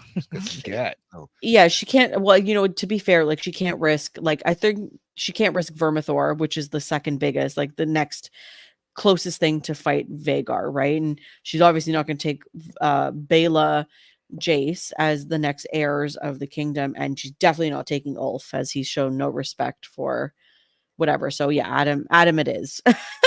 Yeah. Adam it is. So the next scene, we're back. Yes, JT, sorry. Back at Harrenhal. No. That's yeah, exactly. We're back. Nothing about. Yeah. She didn't. Right. She didn't tell him anything. So. Right. So I mean, that's going to give him something else to be like. How come you didn't tell me? Next episode, or next season. Yeah, 2 years from now he'll be cranky. He's gonna be in his rag. What she's about to get into with this Harrenhal thing? Are you not upset we didn't get any resolution on what was going on there? Like, I got some theories, but we'll see what happens. With exactly. No, that's true. You got a point. So yeah, we're back to Harrenhal. Daemon is asleep or laying in bed. Pounce said, exactly. He's handsomely pouting. Daemon is visited by Alice. She sits on the edge of his bed and he says something like, do you not sleep, or something like that, like, do you not sleep, witch, or something. Yeah. And basically she says she's going down to the Godswood. Supposed to be this episode. And she takes him. Yeah, anyway, so they go to the Godswood, and they're in front of the weirwood tree. And basically says, when he arrived here, he was like a closed fist, and since being here, he's like obviously opened his mind and he's more receptive, and he's I guess he's ready to learn of his fate and ready to learn of like the prophecy. She said something about omens being there. Mm-hmm. There is a slight scene like in the beginning when they first arrive, when they first get to the Godswood. I don't know if you guys picked up on this or if you know anything about this. If you do, put it in the comments. It looks like a man with horns. I thought at first it was like that goat, that like satanic goat that was like kind of like whatever as the omen, but like this looked like a man standing with like goat ear, like, or like horns or something. Are you talking about in the vision that he has when he touches No, this was before he touches the tree. This was like when they first Green Man. It was like when he first yes, maybe one of the children of the sun. Oh. Yeah. Maybe, but like when he first shows up, like into the God's Wood, and he kind of looks at the tree, there seems to be a figure there, and it looks like something with antlers. Like So maybe that is. and I thought it was the goat, but when I looked at it again, like the second time I watched it, I was like, oh, that's a man. Like it's not like it's someone standing with arms. Oh, okay. He's a mix of Children of the Forest and another group. Right. Okay. Interesting. Okay. So that I picked up on that, and then he Well, disappeared. go Like fuck it. Well, Damon. we do know that they're around right now, like obviously because they predated men or whatever, right? Isn't that like the whole thing with the thing on those kids, right? Because they talked about on Game of Thrones, because like they are around technically even at this point in time, right? So we didn't really see them till like later in the show of Game of Thrones, right? Like till like towards the end, and at that point it was, a lot of people weren't happy with what was happening. So, oh, there you go. They are at Harrenhal, and they are by the God's Eye. There is the island where the first men and the children made their pact, and it's full of weird trees. There you go.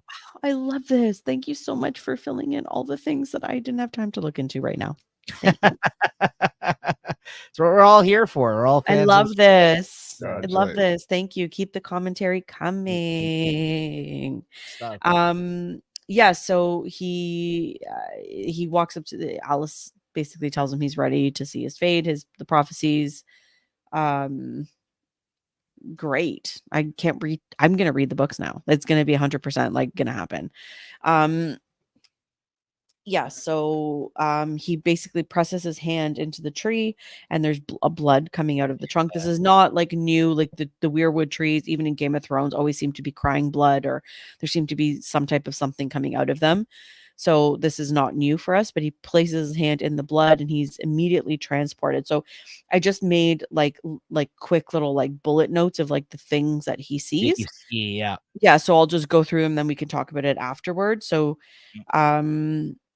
he says, so the first thing that he sees is a guy sitting in a tree, looks like Targaryen. He's got the blonde hair, he's got birthmarks on his face. I think I read up that he looks like his name is the Blood Raven, I think his name is. Anyways, but that's the first thing he sees. And then the next thing that comes up is a three-eyed raven, which we're familiar with Game of Thrones. It goes into him. Then there's like the White Walkers and the Ice King that show up, which is interesting because the Ice King kind of looks the same, but there's a little difference. So it's different. He looks older here. He looks different, right? Yeah, he looks older here because there was an actual screenshot I took because someone did a comparison of what he looks like in Game of Thrones and what he looked like in the Vision, and he looks like young in Game of Thrones compared to how he looks here. So I don't know. I don't know if that was them dropping the ball or if that means there's something else that we're. It's another like Night King or so. Anyways, I thought it was funny because I saw a meme that was like, oh, this is what rhinoplasty, lip injections, like Botox, like all of that will do to you, because the one in the Vision looks younger to the whoever. Yeah. Okay.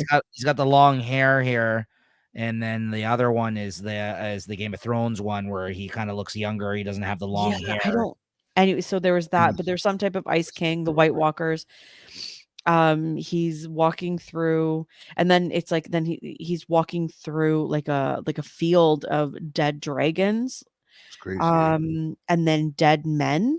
And then he kind of takes a step, and the camera flips like he kind of fell into water, and it's Daemon drowning. I thought that was Gon drowning. Was it Daemon? It was Daemon. Was it Daemon? Was Daemon. To me, it looked like Daemon. No, you're probably right. I was having a hard time like deciphering everything that was going on here. Yeah, it was Daemon drowning, and then there's like a fiery blast, almost like a kind of like the beginning of a planet, like the Big Bang kind of thing. It's like a big fiery blast. Yeah. And then there's a quick scene of like 3 dragon eggs in fire, which we're familiar with. It looks like a scene straight out of Game of Thrones. Yeah. And then it's like you see this woman sitting there in the fire with her back, like her back is shown to you, but there's 3 dragons that peek out from Daenerys, her, which is obviously Daenerys. And then there's another scene of the Iron Throne, Damon walking into a throne room, and then it goes the camera pans from dark to It's the Bleeding Star Comet from Game of Thrones. I don't remember that reference. No, me neither. So Rhaenyra is sitting on the throne, and then you hear if you know more about that. Yeah, I'm just gonna finish this quick scene, and then we'll definitely talk about these visions. Yeah. No, I was saying that to Lazy Eye. Yeah, Rhaenyra on the throne, and then Helena she says it's all a story, and then Damon turns around, and she says, "And you're but one part of it." Mhm. And then she stops, and he kind of looks at her, and she says, "You know your part." That's right.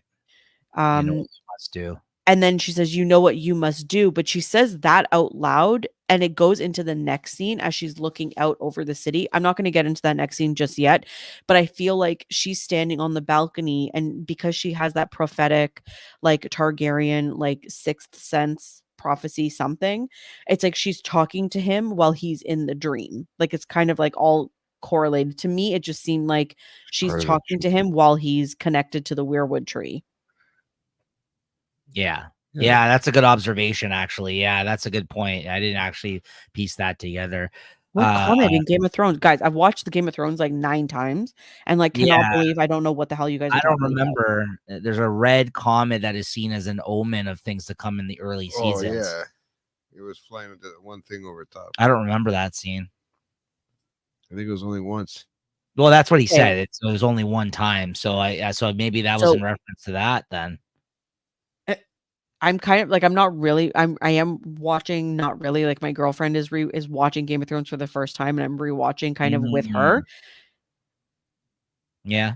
Okay. Yeah, because I think she's on season 2, so we've watched a couple episodes together, but I don't remember this. This is wow. See, again, like I said, I've watched it 8 or 9 times. I think this is my 9th time watching it, and honestly, there's so many things to pick up on. Well, sometimes it's the little references to things that you wouldn't get the first time or the second time or even maybe the third time, because it's like stuff that you may only be learning about now in this show or things from the books in reference to. This is like such a side comment, whatever, but I meant to say this last time. Like our last episode, but I remember when in season 1, when Catelyn Tully takes Tyrion as a prisoner, she meets him in like that little bar thing on the King's Road, and she basically calls on all the bannermen, like, "Oh, sir, whatever, you were my father's steward here. Do you follow my whatever." She does call out a lot of the house names that are in House of the Dragon. Like she calls out House Bracken, she calls out House this, and I was watching this Game of Thrones, and I'm like, oh my god, I know these houses now. Like, I get it. You're able to connect the dots more now. So now I gotta watch Game of Thrones again, guys. That's all this means. But this scene, I actually really, really love this scene. I love when they show like future things that may or may not happen, or that you don't know, they don't have the context right now for them. And so much so that in this, they actually showed stuff we do know happened in Game of Thrones. Like they actually connected the 2 shows as a result of this scene. I thought that was really cool. This was actually one of my favorite scenes of the episode, because they actually were able to make reference to things that we know from Game of Thrones, and also it kind of taps into the predestined type of theory of, like, you know, the way things work on this show, like, and how that there's so many things that happened in Game of Thrones that we saw that was all predestined type of stuff. And for this to actually make it so Daemon is aware of the Night King and the coming winter is coming, all that shit, that literally is the main theme of Game of Thrones, right? Outside of, again, like them fighting over the throne as usual. Really cool. I just like how they made those connections between, they bridged a gap of some sort of like this guy actually getting that vision here in this scene and being able to determine that on his own, and he's touching the tree. That's right. And also about like the whole thing about, again, everything is predestined, like how everything is meant to be. People all play a part, right? Yeah. Like Hodor, right? Like he played his whole life. You just need to hold that door. Right? That was his part to play. And Daemon follows suit in this episode. He's like, well, listen, I had my ambitions of for a hot minute Oh, there. He's like, I'm gonna contest her against the throne, and then he's like, you know what? No, we have bigger and better things like bigger problems that are going to be heading our way. And the whole thing about uniting everybody, it makes so much more sense now. The purpose of Game of Thrones even more so for me now because of this scene. Honestly, like it was just like we got all that, but yeah, I was crying in that scene. What do you think that meant? I don't know. Oh, who I don't know. knows? See, that's She's got the vision. She's like Bran. this is where sometimes cryptic meaning of things though I don't love, like where you just have to overanalyze everything, and then some things are just cuz, right, as well. But I don't know, maybe it meant something. I agree with you though, that scene felt like the most season finale worthy of the entire episode. Absolutely. No one knows about the Alice crying. Okay. Okay, interesting. Well, there you All go. right, JT theory. I don't. let's make it 3 for 3. Jay, come on. A theory? No. JT would be like, she's probably on her period. I don't know, man. She was bleeding. Just like the weirwood tree, she was bleeding.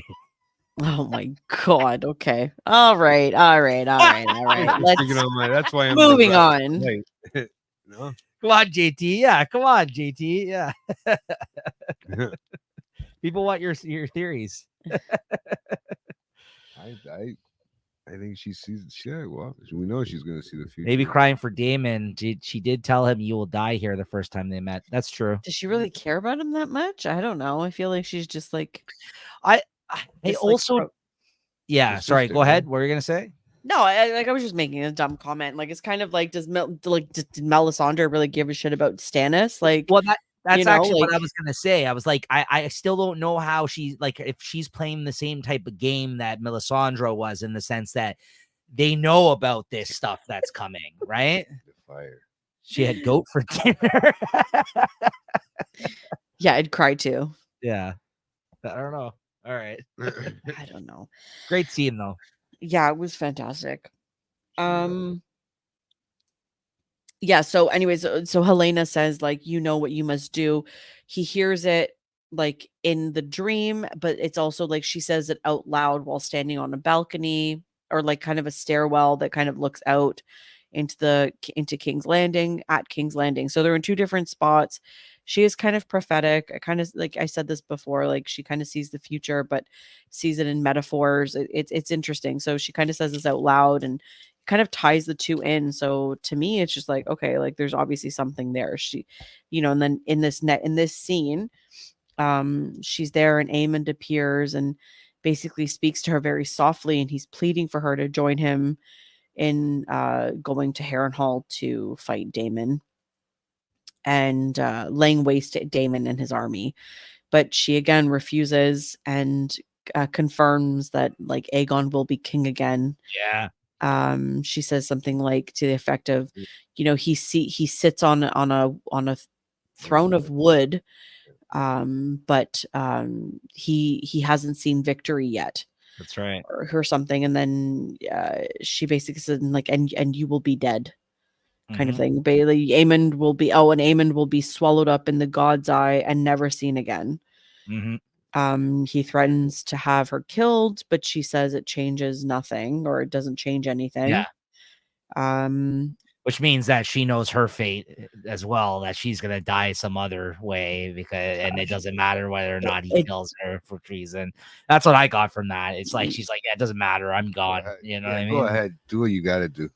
Yeah, and he just seems kind of like just taken aback by the whole thing because he's, kind of hell bent on revenge and all of this, and she's like, it doesn't matter. I was so scared he'd push her off the balcony.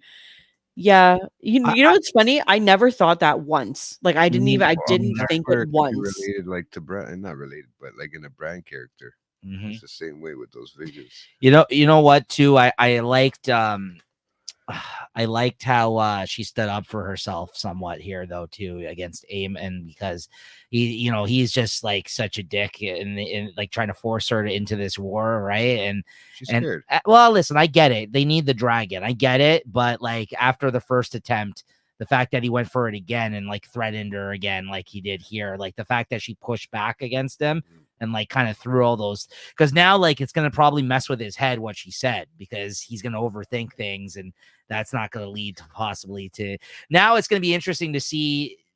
They're literally spelling out what's going to happen to us, but how those things are going to happen, we don't actually know, right? Like how those events are actually going to, and what do you guys think of the wooden throne?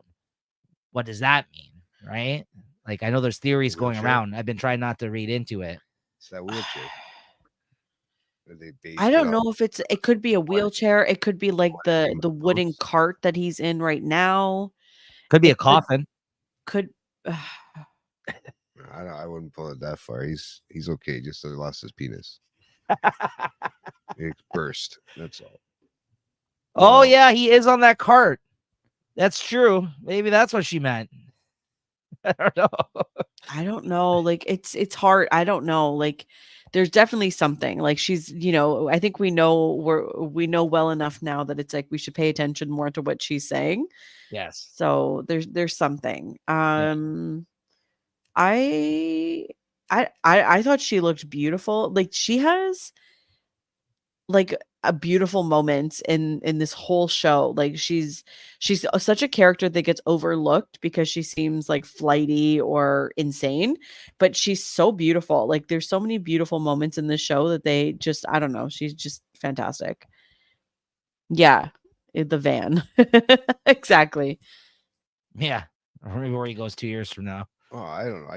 I was just thinking along those, like the wheelchair lines, like the one that they made it out of, the one that Tyrion talked about. Oh yeah, sorry. Speaking of, I totally missed this huge part that he says something about, oh, I'll kill you for this, and she's like, oh, well, you set me ablaze like you did Aegon, and then he's like, that's a liar, that's treason, and she's like, I saw it. That's what I mean. Is she the Raven of some sort? That's what okay, so like what Lazy Eye said, it's weird Helena showed up in Daemon's vision, but it's like Helena has these visions, so it's like she for some reason can see the future or can see things that are happening or see things that have passed. So she has that in her, like a lot of Targaryens do. It's not uncommon for some type of a Targaryen to have some type of ability of some sort, right? So she's obviously that person, and it's like she obviously showed up in Daemon's vision, in my opinion, because she sees what he sees, and that's what she's saying. She's like, it doesn't matter. It doesn't matter. Like it's gonna be how it's gonna be, and it's not gonna matter. I saw people talking about her too, in the sense that like at this point, like she's basically an honorary like what do you call it, member of the other side, like as far as everybody else is concerned, because she's the only one that's really liked by Alicent. Alicent looks like she's swaying over the other side by the end of this. Like she's basically an honorary member of the black side, right? That's because this is the green, because like she has no choice in the matter because she's queen, right? But I feel like in terms of her actual personality, she's on the wrong side of this whole thing, right? I kind of feel bad for her even in that regard, right? Maybe she's got all the control and we don't even know. Like, yeah, she is the queen. Maybe, I don't know, but it was just those two scenes back to back were like, it was just well done. Like, both of those scenes. That's part of the that and another scene that's about to come up now. That's my favorite stuff. This is my favorite stretch of the episode, probably. Nico was gonna say he liked the Harrenhal scene. The fuck, it's good stuff. He actually likes the yeah. So the next scene is we're with Rhaenyra and Adam, and they are flying on Dragonback to Harrenhal. They've arrived at Harrenhal. You see kind of an over, like a bird's eye view or dragon's eye view of I guess the army that Daemon has amassed, and it is expansive. Like it goes on forever. It's huge, like this army that he has. So it's pretty impressive. Yeah. I guess Adam is instructed to stay above the skies, basically as like a watch, while Rhaenyra descends and kind of gets off Syrax, and walks up the stairs to meet with Sir Simon, who's greeted her at the doors of Harrenhal, and walks in. to the court, and kind of there's all these men that are in there, and they kind of like stop and they see her, and she kind of walks forward. She's a little hesitant, not sure what to expect here, because like I said, her message is like, oh, they're suspected treachery or treason here, so she doesn't know what to kind of expect. But Damon makes his way forward to her. The court is pretty silent, and seems pretty tense. They haven't seen each other for a while. There's a little bit of tension there, but he immediately starts speaking to her in High Valyrian, and basically proclaims, like, that there's a bigger picture here. I don't remember. I didn't write down exactly what he said, but War is not what you thought it was. yeah, something. the And then war he does make a mention that winter is coming. with Yeah. darkness and doom. I wrote the whole thing. I like too when he comes out and he's like, I wasn't expecting you. And she's like, oh, that seems rather a lapse in foresight. That she asked him, like, and for who are you sworn to, like in front of everybody, it's just to make it clear, like, who he still like reports to, right? Yeah. I like She that had to say it in English, plain English. and then they start talking Valyrian. He's like, you're embarrassing me in front of these men. Come on. That's how I took it. Like, oh yeah, I jumped ahead of myself. Sorry, I just reread my notes, and I'm like, oh yeah, he speaks to her Valyrian like after he swears to her. The world is not what we thought. More war is coming. Winter is coming. I saw it. We cannot withstand it. Yet somehow we must. The realm's only hope is a leader that can unite it, and my brother chose you. Oh, I have that written down. Yeah. It was a great line. Yeah. Sorry, go ahead. I had it. No, that I only have that last bit. Like, he tells her of the visions of Aegon's dream coming true. Then he says that, the realm's only hope is a leader who can write it, who can unite it. And my brother chose you. Yeah. And he bends the knee and swears allegiance to Rhaenyra. Great scene. So funny. Great scene. Alfred looks like Sir Alfred looks like he's a little bit screwed there. He's like, he's totally screwed. And then he says to her, you are the true queen, Rhaenyra, first of her name, protector of the realm. I am meant to serve you and all of those with me until death or the end of our story. Yeah. Aww. I loved this moment. I honestly did. After everything that went down between them, anymore. I really actually love this moment. Yeah, she says, leave me again at your peril. And he says, I cannot. I have tried. And then he kind of goes and turns around and puts out like the triumphant like battle cry to get everybody going. Hurrah! Yeah, I love this moment. Honestly, I don't know about you guys, but I was like, after everything that all this stupid Harrenhal stuff that we've had to endure this season, finally he's back. Yeah, I like. Well, maybe they're gonna hang out at Harrenhal. He's not going nowhere. It did not go the way I expected it to. This was a swerve for me because I thought that it was not like I thought we were going to get some resolution here. We obviously thought there was going to be a war this episode, as we talked about last episode of Harrenhal, but I did not think he was going to actually, by way of how it happened, of saying like winter is coming, being like, yeah, no, you're the true ruler. You are better at this, and you're going to unite everybody. Like the fact that he actually laid down his sword to her, like, you know what I mean? He bent the knee to her. I didn't think it was going to go that way. I thought he was going to be. They were all shocked. Yeah. Oh, that's why Simon Strong is like, what's going on? Like, he's like, that's the real reason I called you. Yeah, Simon's in the back. It was like, he's flabbergasted. Yeah. And then he's like, oh man, I ran him out for nothing. Because he was sneaky about it. No, it did look like treachery was afoot. I mean, if it wasn't for the evening before her showing up for that tree thing, like I think he would have been on the same path, right? That's the thing. We don't know. We don't know what's gonna happen still. Yeah, that's true. That's true. Everything changes. It may change next season. Yeah, Simon Strong awkwardly clapping was hilarious. Yeah. Yeah, exactly. Yeah, that was one of the biggest things I was seeing, like meme, was Simon Strong, like how everyone loves this character after this season now. Like they're like, you just see him in the background, like, oh yeah. Just delighted. Yeah. Yeah, great stuff. Yeah. It was good. So the next scene is kind of like a quick scene of like the Valyrian ship like being prepped. They have the shields being placed on the ship, the anchors coming up. So obviously we're now back at Driftmark.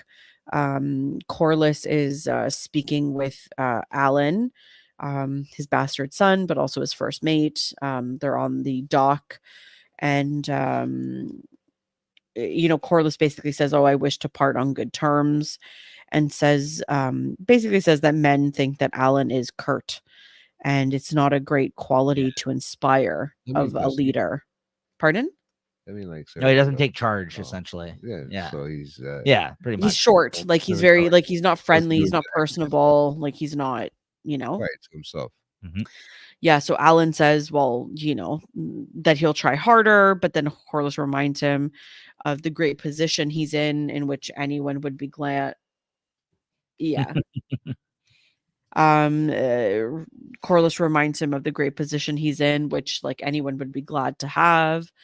But then Alan basically says, like, well, he never asked to be a leader, but again, he'll do better, trying to kind of end this conversation, and tries to walk off. And Corlys basically says, "Oh, well, I'm trying to help you, right? Like I'm trying to help you here." Right. And Alan, clearly offended, basically, pipes up and was like, "Oh, you want to help now, like after all of these years, and you think I should just automatically like be grateful?" Corlys says, "Well, I mean, no offense, but yes, you can go." Like he's obviously doesn't want to have this awkward conversation, but Alan, now on a steamroll, like he's on a roll, like he's just He gonna opened keep the door, going. right? He opened the like, door. he just- Yeah. I'm done. Like he's done. Alan probably also knows this is probably the last opportunity he has to Yeah. really tell him this and like talk to him about this. That's a good point, because he's not going to do that in front of all the men when they get on the ship. Yeah. No, and if they survive it, it's like who cares at that point? But it's like if they survive, right? You don't know. So Alan basically confronts him, saying like, "Oh, do you know what it's like to grow up fatherless, a bastard?" He mentioned something about not knowing about if there's going to be bread to eat or something. He speaks of how he grew up as a fisher, like he would sell fish or something from like, dawn to night. And he walked by like wearing furs and stuff with his other children that he actually cared about. And it was a great speech. He's just like you walked by with your heir Laenor and Lena, and he's just like, well, now they're dead, and like now you care because they're dead. Now you care about you want to acknowledge me, about me, and you care that I live. And he's like, well, I'm respectfully declining your help, and says that after the war, if he survives it, he will go back to being who he was. Basically, instead of like, continuing on as this like important person to Corlys or something. And then he wants nothing to do with them, right? It's like the ultimate, like, where were you when I was growing up? Deadbeat dad type of like talk. No, it's true. I mean, like it's. Well, I've had those. No, it felt very real. It felt very like, what I mean, like grounded in like a real life relationship between two people that were estranged. And yeah, he's right. Like he's gonna obviously feel a way about that after experiencing that as a child. And oh shit, yeah, it was a great moment in my opinion too. Everybody's like, got daddy issues. This stretch of the episode, ever since that tree, because we all owe it to the tree, is actually pretty good for me. This bit of the episode, it was remember that you owe it to the tree. This was about the time when I checked how much time was left in the episode, and I realized that there's like 12 minutes left, and I was like, they better fucking don't they dare, like, I'm like, no, there's like 12 minutes left or something, and I'm like, fuck. Anyways, and then they wasted. Okay. Pardon? No, keep going. I said then they wasted. Yeah, and then here we go. Back to Rhaena, running around. She's exhausted. Then she hears a dragon coming through the clouds, smoke, fog, whatever, and she runs toward it. But that was it. Like that, it was she just hears it, and that's it. And okay, cut. Now we're with Rhaenyra and Mysaria, and they're watching dragons fly around. It must be like Syrax and Sea Smoke. I don't know. They're just two dragons flying around. They're, having a blast. It's play date for the dragons. And then they're basically having a convo again, just about like Rhaenyra being chosen, the gods favor her, Mhm. you know, she must prevail, blah blah blah. There's not, I don't know, like I didn't She's put gonna anything kill down for people. the scene. Do you guys have This anything wasn't a for big this? one. Like, there's a bunch of scenes here at the end where you can just sum them up in like a line, especially like Yeah, it's what oh happens yeah, after yeah, this yeah. It's like next I just scene. have like, oh, quick scene, bang, Yeah, bang, bang, bang, bang. Yeah. Yeah, But yeah. that was like one of them. Anyways, the next, and then Rhaenyra is in bed. Then she has a message saying that she has a visitor from one of her Kingsguard people. Um, she goes into the library, let's call it. And she's walking down the stairs and looks at the visitor, and the visitor scene is Alicent. Like, what the hell are you doing here?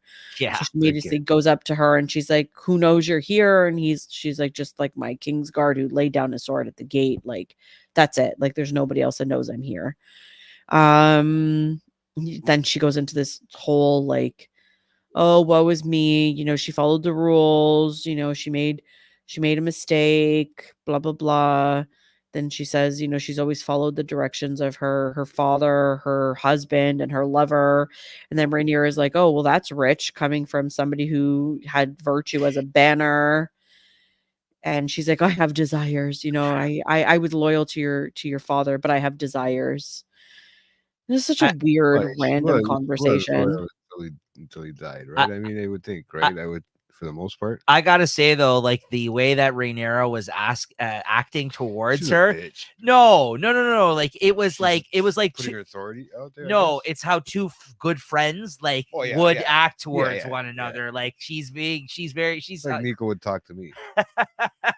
no, she's being very like direct with her insults and like the way she's like, "Oh yeah, isn't that nice or whatever? Is there some reason you're here? You know what I mean?" Like she like, get to the point already. You're wasting my fucking time right now. Like, what are you doing here? No, you can tell that there's still like she still cares for her, even though she's acting that way. Chooses to deflect She's a it. friend or Yeah, stepmom or whatever.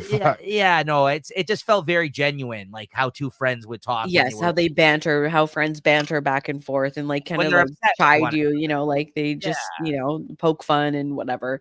Yeah. Basically Allison's like, "Oh, you know, I've been alone of late and I've had whatever." And Rhaenyra again was like, "Oh, that must be nice." Like, you know, Yeah, has some like alone time, whatever. But you know, Allison says that she wishes to take Helena and her child and leave. But Rhaenyra is like, "But it's too late. Like, blood has been shed. Like you said it yourself. It's blood has been shed. It's too late." Whatever, whatever. So they just talk about that, and you know, then Allison says, like, you know, Viserys always loved Emma, like, more than her. Like, yes, they had a bond and they loved each other, but you know, Emma was the vision that sustained him. And in that, it was like that's what she believes made him so steadfast in keeping up with the narrative that Rhaenyra is heir. And then Rhaenyra is like, "So you think so that really, like, you're saying this to me, but you really think he changed his mind in the last minute?" right. And she basically is like, "You know, I made a mistake. I don't understand. I don't know, or I didn't know, or whatever," she says. And then she comes up, she basically then reveals her plan. Like, you know, Aemond will leave in 2 days or 3 days time, she said, Yeah. and to join, like, you know, her 3 brother or days something. comes. Yeah, Yeah. 3 days, right? And like the whatever. But when he's gone, Helena will sit the throne as queen regent, like in the meantime. At that time, she's like, Rhaenyra is free to enter, like we'll open up the gates and lay down our swords. Rhaenyra is free to enter and she can take the throne. She'll be hailed as a conqueror, but there'll be no bloodshed, no war, you know. And then Rhaenyra immediately is like, "Well, what about Aegon?" Mhm. And you know, she's like, "Oh, he's broken beyond recognition. He lays in the dark in pain and terror. He may heed his mother and bend the knee." Like, kind of basically, like, he may still listen to me and bend the knee and whatever. And Rhaenyra immediately was like, "No, like, stop protecting him. You know, I must have his Half head, man. basically. Like, I can't, like, I have to take his head." It's kind of like her son. it's kind of frustrating how naive she was even in this moment. Yet after everything that's happened, she's still just like, yeah, you just think you can get whatever you want, that everything's gonna work out in your favor. That's not how it works. You made a big shit show of this whole situation, and now you want me to forgive you. It's just Not only interesting because that- I think I now thinking about it, I think Alicent said those words to Rhaenyra when she was about to like stab her, like with the dagger. She's like, "Oh, it must be nice getting what you want, like whenever you want it, being able to like divulge in your own pleasures and da da da da Right. da." Because she does say that at the start of this conversation too, how she's like, listen, I was jealous of you like back in the day. Like you knew exactly what you wanted. I only knew what I was told that I needed, like I had to like do, right? Like she's like, I didn't have choice or free will of any of the she's like, so like she admits why she was upset with her before, right? Like it all tracks. I mean, with it, if you're following their relationship through the show. It made sense. I mean, I actually got both sides of it, which I thought that was good writing. Like that's good character development, I think, because it wasn't continuity, like the whole thing. Nothing stuck out. Like that's not the case. You know what I mean? Like this actually all made sense. This moment, yeah. So then Rhaenyra basically, gives her it says choose. Shit, I forgot. I didn't write down what she said exactly, but something like, she says, choose a son for a son. Will you make your sacrifice? And she basically I just put choose in bold letters. Like the way she's just like, she says choose. And then she gives her like two options. And then she says a son for a son. Yeah. So anyways, it's just like, like it's like whatever. Anyway, so then Alicent kind of nods and agrees. And then Rhaenyra's like, well, what do I do with you now? And she's like, I'll go quietly. Like, you won't worry about me. Like, I'll go back quietly, blah, blah, blah. So then she gets dismissed. Well, then the plan was like, remember 3 days time, fly to King's Landing, whatever. So then she gets dismissed. Alicent leaves. So then these are like a whole bunch of like quick scenes that like come up like to end the episode. So hold on. I've quickly yes, absolutely. Yes. I also like how she said to her, like, history will paint you a villain, like for her decision that she made here. I thought that was just important to note because she's even warning her, like, if people hear of what occurred here today, like you are gonna be coming out on the wrong side of this. You do know that, right? Like, and she's like, let the cold. What do they call it? Cold Queen. Yeah, that's what she wrote here. Queen, yeah. She's like, yeah, whatever, let it happen, right? And also, like, I wrote down here another. It was just like a little thing, a little detail that I liked about this when she's like pondering, like when she's about to get into her whole plan, Alicent, of what they could do. She turns around and she starts biting her nail, like in that scene. Like she used to when she used to bite her cuticle when she was little. Yes. I liked father, I liked that. I liked that, like a little detail that they kind of threw in there. I was just like, oh, okay, yeah, that's pretty good. Alicent accepts and meanwhile Aegon flees King's Landing. Yeah, but go ahead. Yeah. So the ending of this episode, like the last 3 minutes of the episode, are literally just little quick scenes. So I'll just go through the tally, stop me or interject, add whatever you want in between. So the first scene is Alicent walking away. She puts a cloak up over her head. She's walking through Dragonstone to leave. And then you see Hugh getting armored up with his armor, which was kind of cool. Like they have him getting suited up, and then they do like a pan out shot, and then they do it with Adam, where they see him getting all suited up, and then they do a pan out shot, and the same thing with Ulf. And I feel like, I don't know if you guys noticed, but they all have different types of armor, or they all have different types of styles that they're wearing. Like Ulf's armor seems to be more cloth-like. Like he doesn't seem to have like the heavy duty armor that Hugh does. Now, I don't know if this is like on purpose because of like the dragons that they're predicted to fight. Like I don't know what the purpose is, but like they just seem to all have different levels of protection that they're putting on. So that was my interpreter. That was my like vision kind of thing. But like while this is happening, they have like the Rhaenyra music going on. It's like really cool. There's that, and then there's what did I write? Rhaena running. Oh Jesus. Yeah, but it finished it off pretty nicely with Rhaena running. Jace has no armor. Because he's a badass. Jace. He's I don't. handsome. He doesn't need armor. Elf probably wears a cape despite Jace. That's funny. They didn't show Jason this one yet, but yeah, he doesn't have any armor as of yet, like that I've seen or whatever. We haven't even really He's seen never him really gone to fly go on a fight. dragon. Like I haven't seen him fly the dragon. Yeah, joyriding, but that's about it. Yeah, so but Raina is like running anyways, that's whatever. Then again, back to Alicent, she's still walking out of Dragonstone.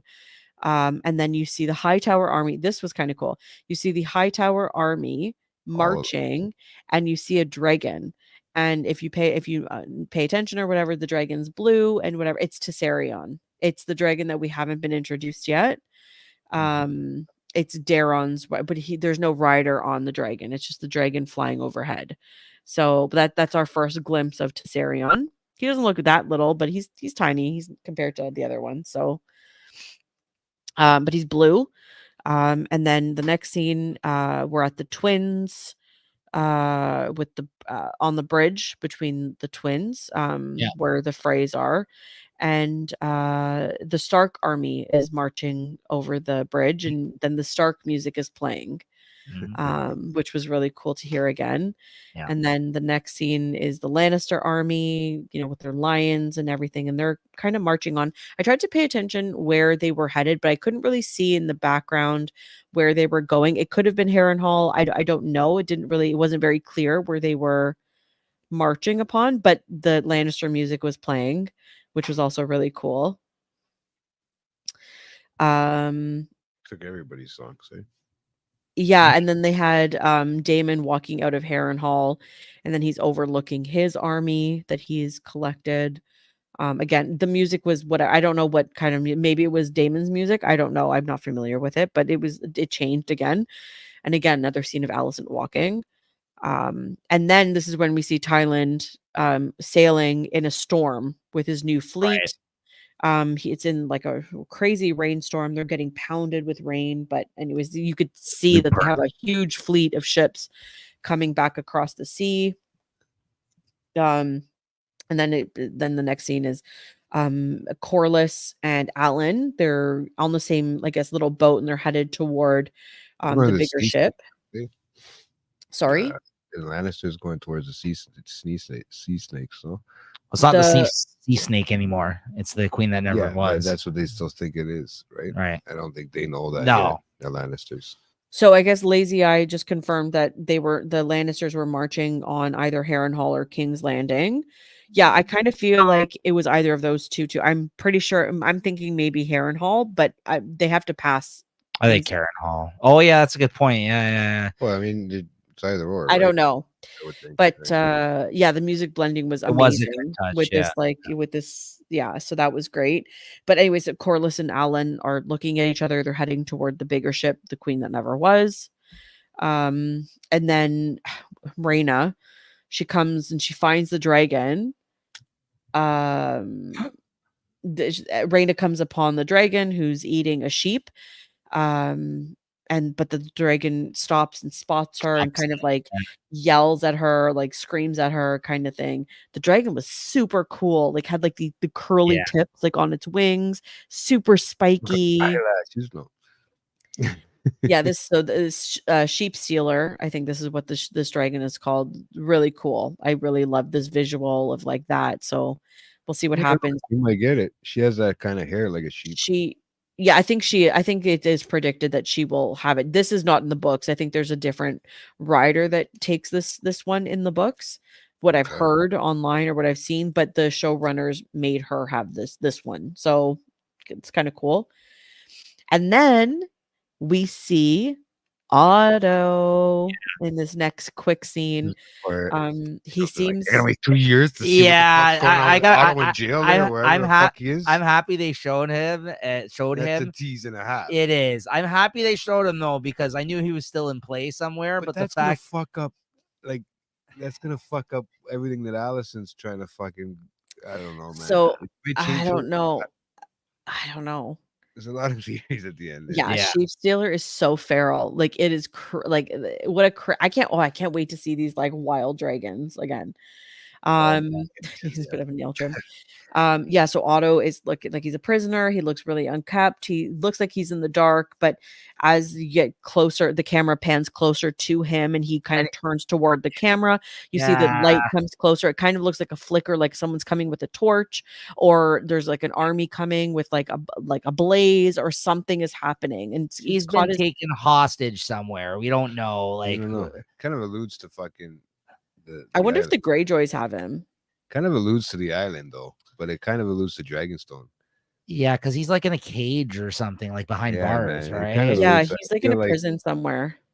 That's why, you know. So yeah, that was a bit of a piss off, but I'm glad that they at least referenced him and said, yeah, he's still very much in play. But So, I you're mean, right, yeah. Yeah. It is kind of weird because they really just jumped from that scene like that. It was kind of like he might be in fucking, he Mhm. might be in Dragonstone, right? I like the Greyjoy theory though. That works. I'm thinking maybe the Greyjoys because they're Yeah. holding him just as like something maybe. I don't know. I'm not sure who captured Otto. It was mentioned the High Towers had a battle with the Beesbury Lord. Maybe they had him captive. Maybe I don't know. I just think like because the Greyjoys are like another big like fleet, but it's like if the Greens are winning, then it's like, oh look, we have him, like we saved him.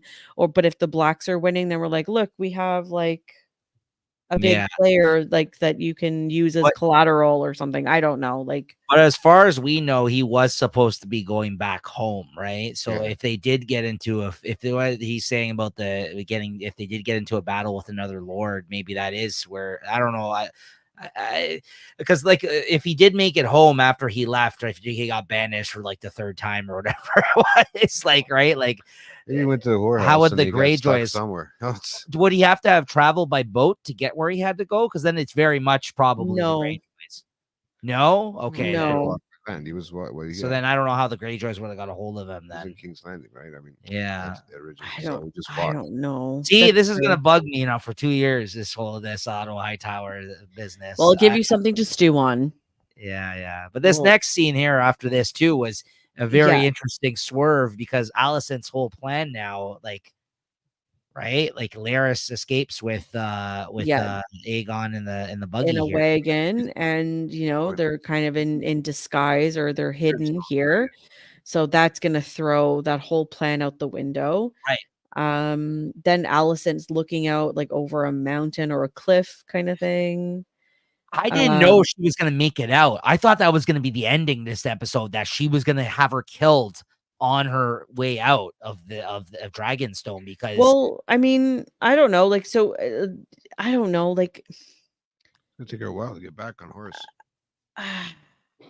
couldn't try. Oh, to yeah, write yeah, myself true. about There's no yeah. dragon taxis. So yeah, I don't know who would have taken him then. it. I don't know. Yeah, about Alicent, I don't know. Anyway, so the Alicent's looking at over the mountain or the cliff. Then there's a shot of Rhaenyra looking at like Balerion's skull, and then they pan out and they have this nice like scene of you can see her through the like scroll like holes kind of thing, like in her thing. And then there's another far scene of just Alicent again looking out over the landscape, like Cool. dawn is coming or like the sun is rising. You know, And you then know what? And then it's That the kinda- end. Yeah, And that kind credits. that The kind of end. 2 years. Yeah. Thank It said you. 2 years. You didn't see that? It was quick. It said 2 years later. Christina's not happy To with that go. conclusion. You know what though? Come Dumb back and change. conclusion. I will say I don't like how they glorified Alicent in this final scene. Well, what it, Right? She doesn't Wasn't she deserve just that. floating in a pond like Yeah, last that's- episode? She doesn't deserve this. Yeah. Like, she What- literally says, "I'm lost," and then like the way that she's like triumphantly walking out, like, "Yes, I just sent my kid to get killed, and I'm gonna end this war." Like, yeah, little does she know her son that she's supposed to kill is like is in a buggy right now. so that makes it look bad on her part, yeah. Because Well, there's- absolutely. But that's what I mean. Like, I'm wondering if She's dead. okay, Like Rhaenyra's gonna kill her. Like you lied But I to me. wonder She's if- like, I don't okay. know. I wonder if Larys has something to do with Otto, or knows something. I'm just wondering because honestly, it could be another twist. I mean, it could be another sort of. I'm mad Sorry. Alicent made it to the final montage and not Jason Bela. Good point. What were they gonna do? She just didn't deserve that. I agree. I actually didn't really think of that until now, but like to make it seem like she's like some like huge game changer here, which for now, if that were to follow through, sure. But she didn't deserve this moment and at the end of this. Like she didn't listen to her last time she came to her for help. She disregarded her. Then she comes back and she whines about the same thing she literally just had this conversation with her about. Like, oh, no one's listening to me. Yeah, I friggin' told you, like, let's end this. And you went back and this is all you're doing. Like, you believe this stupidness. Oh, you've never heard of the song Ice Fire? Oh, yeah, sure. Like, come on, she didn't deserve this. You could pout about it, lazy eye. I sure did. There you go. We're all being told just to pout for 2 years now, according to Christina. Ugh. Christina, great job on the notes, though. Once again, great job. Always. Come on, guys, give it up to Christina, the Queen Christina, protector of the plot. 7 episodes in the grand finale. Good job. I should change it to the mediocre finale. Let me change that. You can't be the realms of the light, though. No, good job though. Yeah, there you go. Good job though. Honestly, great job on taking the notes and I think I spelled this right. There not we go. trashing it the whole time. Any final thoughts though? Any final thoughts? I don't know. I don't really have too much else to say. I feel like I said, I just hope that they waiting for open up with someone's like head getting chopped off or sliced in half or something. I don't know. I just want them to like open up in like a battle scene and just get it going. Like, just come on, like give us something. That's a good question. The Baratheons, what's going on there? Oh yeah, they're still on Storm's End. The last we saw them, they were like They refused Luke had just like left, because they. Oh, that's a good question. Favorite dragon right now? Oh, I can't even think. I can't get over Vhagar. Vhagar's pretty sick. I can't deny Vhagar how sick he she's is. badass. You know what though? I think I would like Daemon's dragon if he ever used Caraxes again this season. Yeah, just sitting there. Because Caraxes is pretty cool too. But That like, long neck, yeah, got like longer than usual neck, too. yeah, that's his easier trait. to bite Yeah. it though. Or her trait. Caraxes a boy or a girl? I can't remember. Caraxes is a boy. Okay. Listen, I don't want to misgender the dragons. They're Jay. non-binary. They're non-binary dragons. Okay, they're reptiles, so they have both. They have both. That's right. They can Sky Noodle reproduce Caraxes. and produce. Okay. They pledged support to the Greens through marriage with Aemon, but Yeah. people's heard about them since. Yeah, that's true. I need some more Sky Noodle Caraxes action. Yeah, exactly. Sky Noodle. I'm down with Caraxes, but like that's why there's all those funny memes where it's just like Caraxes sleeping in Harrenhal as David's tripping out. Yeah, exactly. What's this guy doing? Maybe whatever they're feeding him, maybe they're not really feeding him. Cyrax? Who's Cyrax? Who's Rhaenyra's dragon. Oh. What about With her beautiful like heart pendant? They have like that's right. They have matching pendants. Did you see that? They have like matching necklaces. At the end of that last episode, so happy. They had both matching necklaces. I don't know if you've seen that meme. Jay was getting jealous of our meme sharing, Christina. After this last episode, I send you memes. No, but I don't go on Instagram or anything. Well, okay, then it's not my fault. He was like, he wants me to take screenshots and send them to him directly. He's like, you see any good memes, share them with me. Okay. I'll do that. I'll do it. I didn't know that. I thought I don't you even like know where to look for them. I used to only see, and like I said, I've been off the Instagram and the Facebook for the last year, so I've been trying to give myself. Okay, I didn't know that. I thought you still checked it. So like, I'll send them to you. Don't worry, I got you. I'm surprised that it still lets me sign in and out. All right. Oh, do I have a favorite dragon? Ooh, that's a good question. I don't know. Vermithor was pretty badass. Silverwing had like a funny little interaction with Ulf. I don't know. They all have their little moments. So but the sheep stealer though made quite an impression this episode with him dropping definitely sheep and then roaring at dragon eaters. Also, I bet you the wild dragons are more tough than the other ones because they're royalty dragons. They probably forgot what it's like to be out and about all the time, right? And I can't wait for them to introduce the cannibal. I cannot wait. I feel like that one's going to be my favorite dragon because it's so vicious. Or just because its name is the cannibal. Yeah, like that's so badass. Like the goat one or whatever the goat. No, the Dream. What the fuck was it called? Sheep Sheep- Stealer. Sheep Stealer. We've seen I that know one, that this one, episode. but what? They're all from Royal Kings, right? So when are you starting the books live reading? Oh fuck. Oh. So the first book. we are talking about it. Like I said, stay tuned. Stay tuned. We are going to try to put out one episode a month leading up to the Night of the Seven Kingdoms show. That's what it's called, right? Next year. Yeah. We Night are of the going to be Seven putting Kingdoms. out. We're making an effort to put out a monthly show because we won't have episodes to watch. Where we are going to be watching some of the other specials and stuff like that, or we may be starting to read the book because we are talking about it. So we just gotta. I have all the books, like they're just sitting in the other room right now. So like I really should start reading it. You know, Nico only reads comics. I read too many comics, but yeah, yeah. Stay tuned, lazy eye. That's all I'll say right now. We don't want to commit to anything because JT's only read one book in his whole life, and I think it was The Notebook, as he likes to tell people. You read the Notebook? Yeah, Like he's a Nicholas Nicholas Sparks? Sparks fan. What? Oh, It was so sweet. I wrote I couldn't something. even get past the last 2 pages. Did I you started crying. Did you see that clip? Actually, Reading. I never thought I would cry and read at the same time. it's easy at the start, just like the TV show. Yeah, I'm sure I'll if I get into it, I'm gonna start flying through it. Trust me. You start throwing the fucking books after because you get mad. Like you do I with the read the first book of Game of Thrones. I think I actually read the first 3 books, but it was so long ago. The plot twist. Did you? So I just don't remember them. Like I got to go back and read them. That's Game So of Thrones. I made a funny note about this actually, because you know how they do like a lot of press stuff right now, like interviews and stuff like that. The characters and all these like magazines and stuff are doing like chats with them and stuff. These video clips that are coming out. The actor who plays Jacaerys, there's a clip where they're asking about like books read.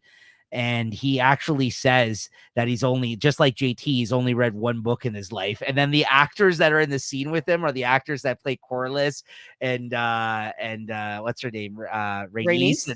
And they're like, he's like, are you serious right now? He's like, don't actually say that. He's like, yeah, I've only read one book. And he says what book it is, and they all just start making fun of him. It's hilarious. I wrote down a note. I'm like, just like JT. Maybe that's why I have a connection with the tree. That's probably why he's pouting so much. Yeah, I said the actor who plays Jacaerys only has read one book in his life, The Hunger Games. Same like JT in The Notebook. Actor that plays Corlys asks, "Did you just say that out loud?" Wrote down a note. That's hilarious. He said that The Hunger Games is the only book he's ever read. Pouts in illiterate. Well, he has to probably read fucking lines all day. I just thought that was funny. Scripts are different. I mean, reading whole scripts, you got to read whole scripts for things too, right? Absolutely. The only time in my life I never read anything for pleasure was when I was in university and had to read all these stupid books like that I didn't want to read. But like other than that, like I've always read. Like it's so interesting how like yeah, same. Even before comics, I was reading. I read books too. Yeah, it's just interesting. I mean, like whatever. Like it's not everybody's thing, so that's fine. But yeah. So stay tuned. That's all I'll say about that. Stay tuned to the channel. We're going to be trying to put out monthly episodes of Watching the Throne leading up to the new season. In fact, the last episode when Bela comes to comfort him, he's pretending to read, but he's actually just staring a fixed point on the wall and flipping pages. That is amazing. I wonder if they did that on purpose. It's like that Ben Stiller's character, White Goodman or whatever the hell his name was in the movie Dodgeball, that classic. You ever seen that? I was just reading a book. I like to break a mental sweat too. I forgot about that. And he's reading the dictionary. He's like, are you reading the dictionary? So, yeah, because he's like holding the book when she walks in. Oh, yeah, come in. Just read it. Oh, man. But yeah, if you want to hear our takes on movies, guys, you could go check out our movie review show that we recently brought back. Christina, unfortunately, is not on that show, but you're always welcome as a guest. But it's me, JT, and a couple of other hosts from Late Night Chat. We are doing a movie show late night at the movies, and we've been going back and rewatching a bunch of older movies and newer movies that we review in depth on there. And that's we got a playlist of that on the channel as well. That's been a lot of fun. What's the next movie we're doing? A Most Violent Year that JT picked. Yeah, that's right. So that's been a lot of fun. Oscar Isaac film. I actually just finished watching that today. Yeah. What do you think? Well, you have to stay tuned.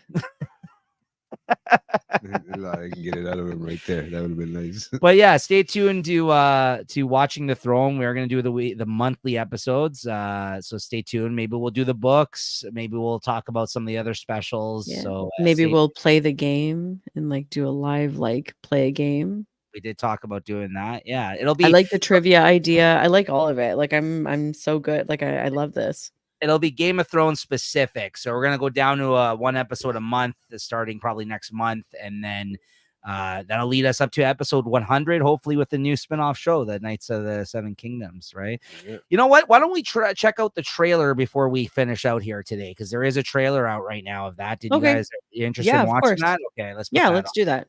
Yeah, of the new Game of Thrones show. Oh, okay. Yeah. So I'll just bring that up for you guys here. Is it gonna have the same song? I don't know. I wonder. I actually haven't seen it because I was gonna save it for now. I have not watched it, but apparently it's out. So let's take a look at Night of the Seven Kingdoms trailer. Yeah, I haven't either. I've been purposely trying to. Yeah, I don't know anything about what it's about, so this would be great. Okay. House of the Dragon, Night of the Seven Kingdoms trailer 2025. Oh, I guess they're also showing some stuff of House of the Dragon. I don't care about that, but okay, here we go. I don't care about that. Well, no, I don't. Okay, hold on. Just a bunch of different ones here, so I'm just trying to find one on YouTube. My headphones, I was like, what the hell? What? Get the shit out of me. Hold on, let me just share the screen. Is there a very short one? I don't know. I see one that's a couple of minutes here. I'm going to bring it up. And if it's like, because sometimes YouTube, they'll just put different names. AI generated. It might be. How short is it supposed to be? Oh, yeah, here we go. Whoa. Is this fake? It looks like Lord of the Rings.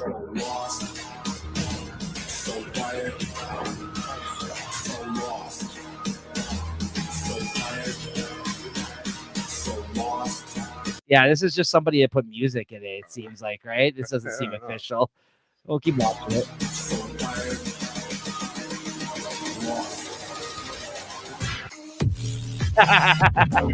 Oh my god, that's Outlander. No, like they're using like things. That's like I thought I saw Vikings clip in there.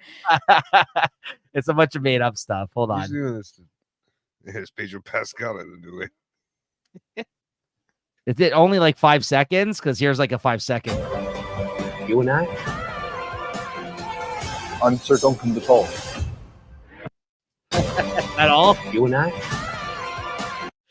Hold on. Let me look for a young Varys? Yeah, that's not real. It's about 80 years before Game of Thrones, about a young Targaryen prince and a knight based off the spin-off novellas of Duncan Egg. Yeah. Or as JT calls it, Duncan's Egg. Hold on. Let me keep looking here. We're going to be giving out free coffees. I looked it up yesterday and I couldn't find it. Maybe the official trailer isn't really out yet and this is just leaked material. Because I thought I saw that there was an official trailer somewhere, like a teaser. Let me just look it up because it may have been this 5-second one that was because that 5 seconds of stuff that we just showed is actually from the show. That other one was just they might have played it during like HBO or no, they don't play commercials. Well, they could have played it in between the shows. I might be wrong. I'm gonna look up quick. Yeah, it's official. They only started filming, but I believe there was a teaser. Or is it only the 5-second teaser? Night of the Seven Kingdoms. Isn't it M. Night Shyamalan's Knights of the Seven Kingdoms? M. Night Shyamalan. What are you talking about? I don't know. I don't know where that came from. Yeah, it might just be like this 7-second thing that I see here. Yeah. because everything else that's claiming it's like an official thing it isn't. I don't think here. There's like there's 7-second one by HBO Max or Max now. Okay, yeah. Let me bring it up. I have it here. I just Oh. kind of brought it up. You have it on yours? No, I was just looking it up on my phone. Yeah, apparently. Yeah, sorry. A Sorry, teaser for guys. the I thought it trailer. was I hate the might be future. new pictures. Night of the 7 seconds a year from now.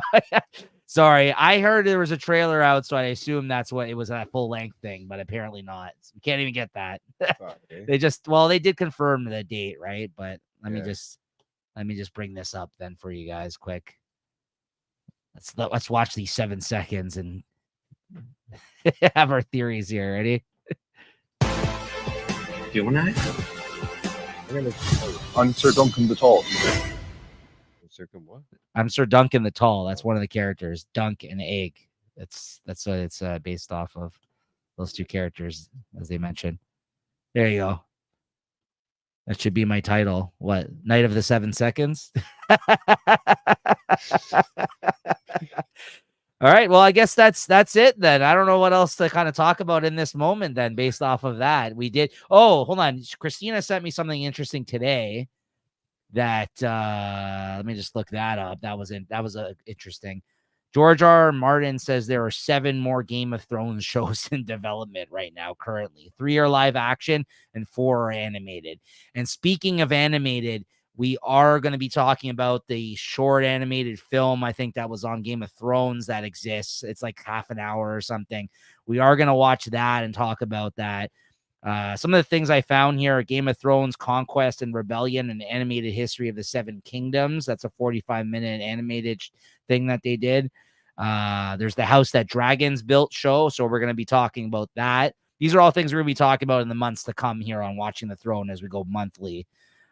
Because we aren't going to be able to do these live ones.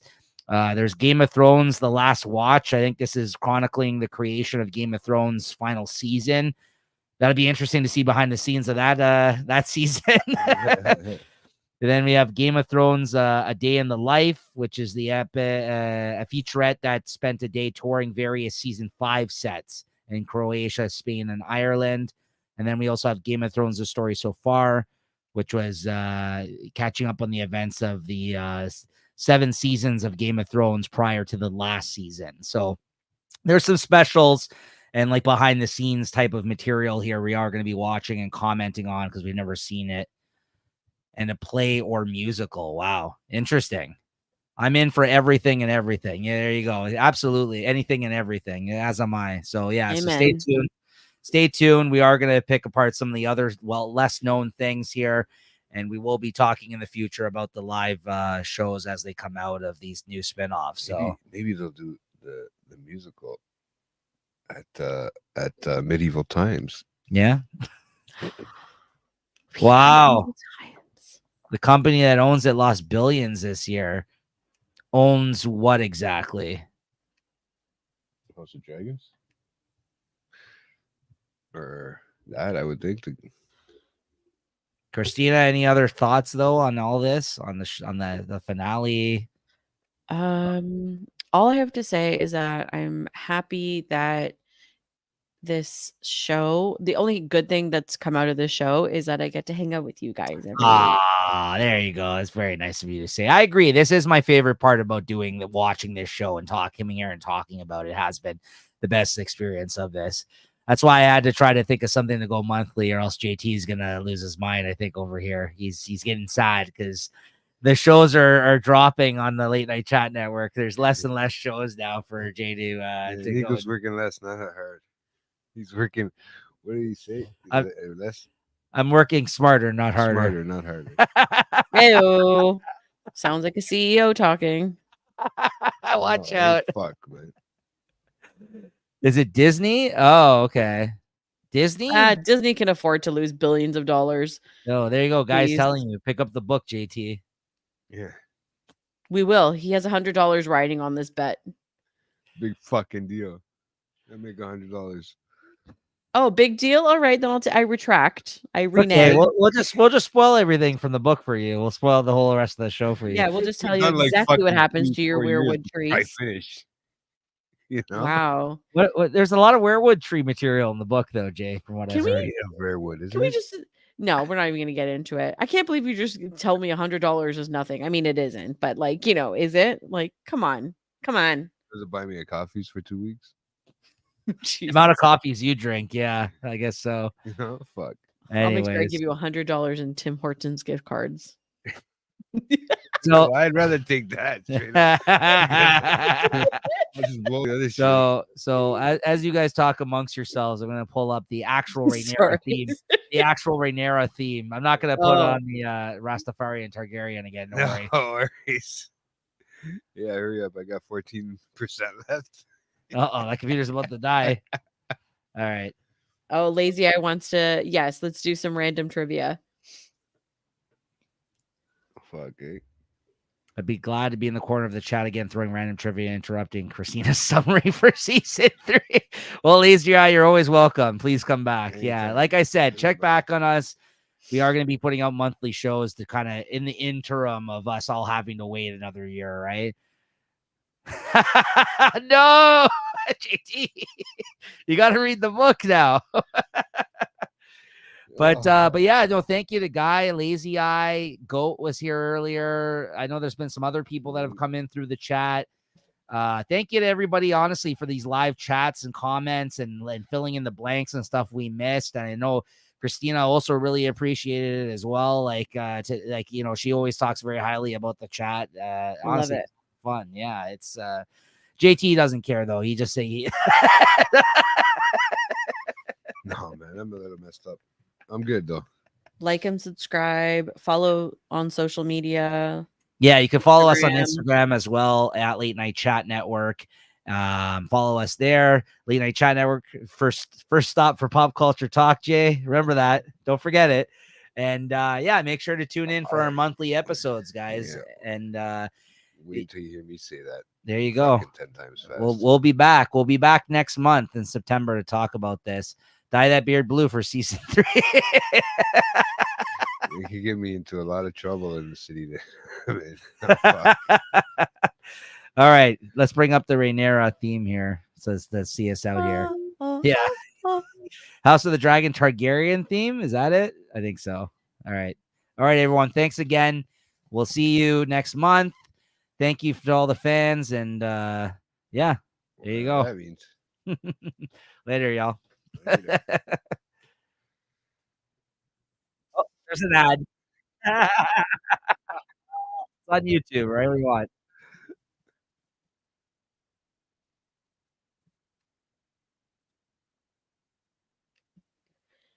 You hear Christina?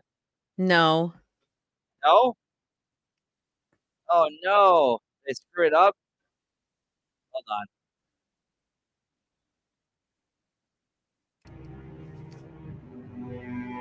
on. Okay, there we go. For sure. See you next month.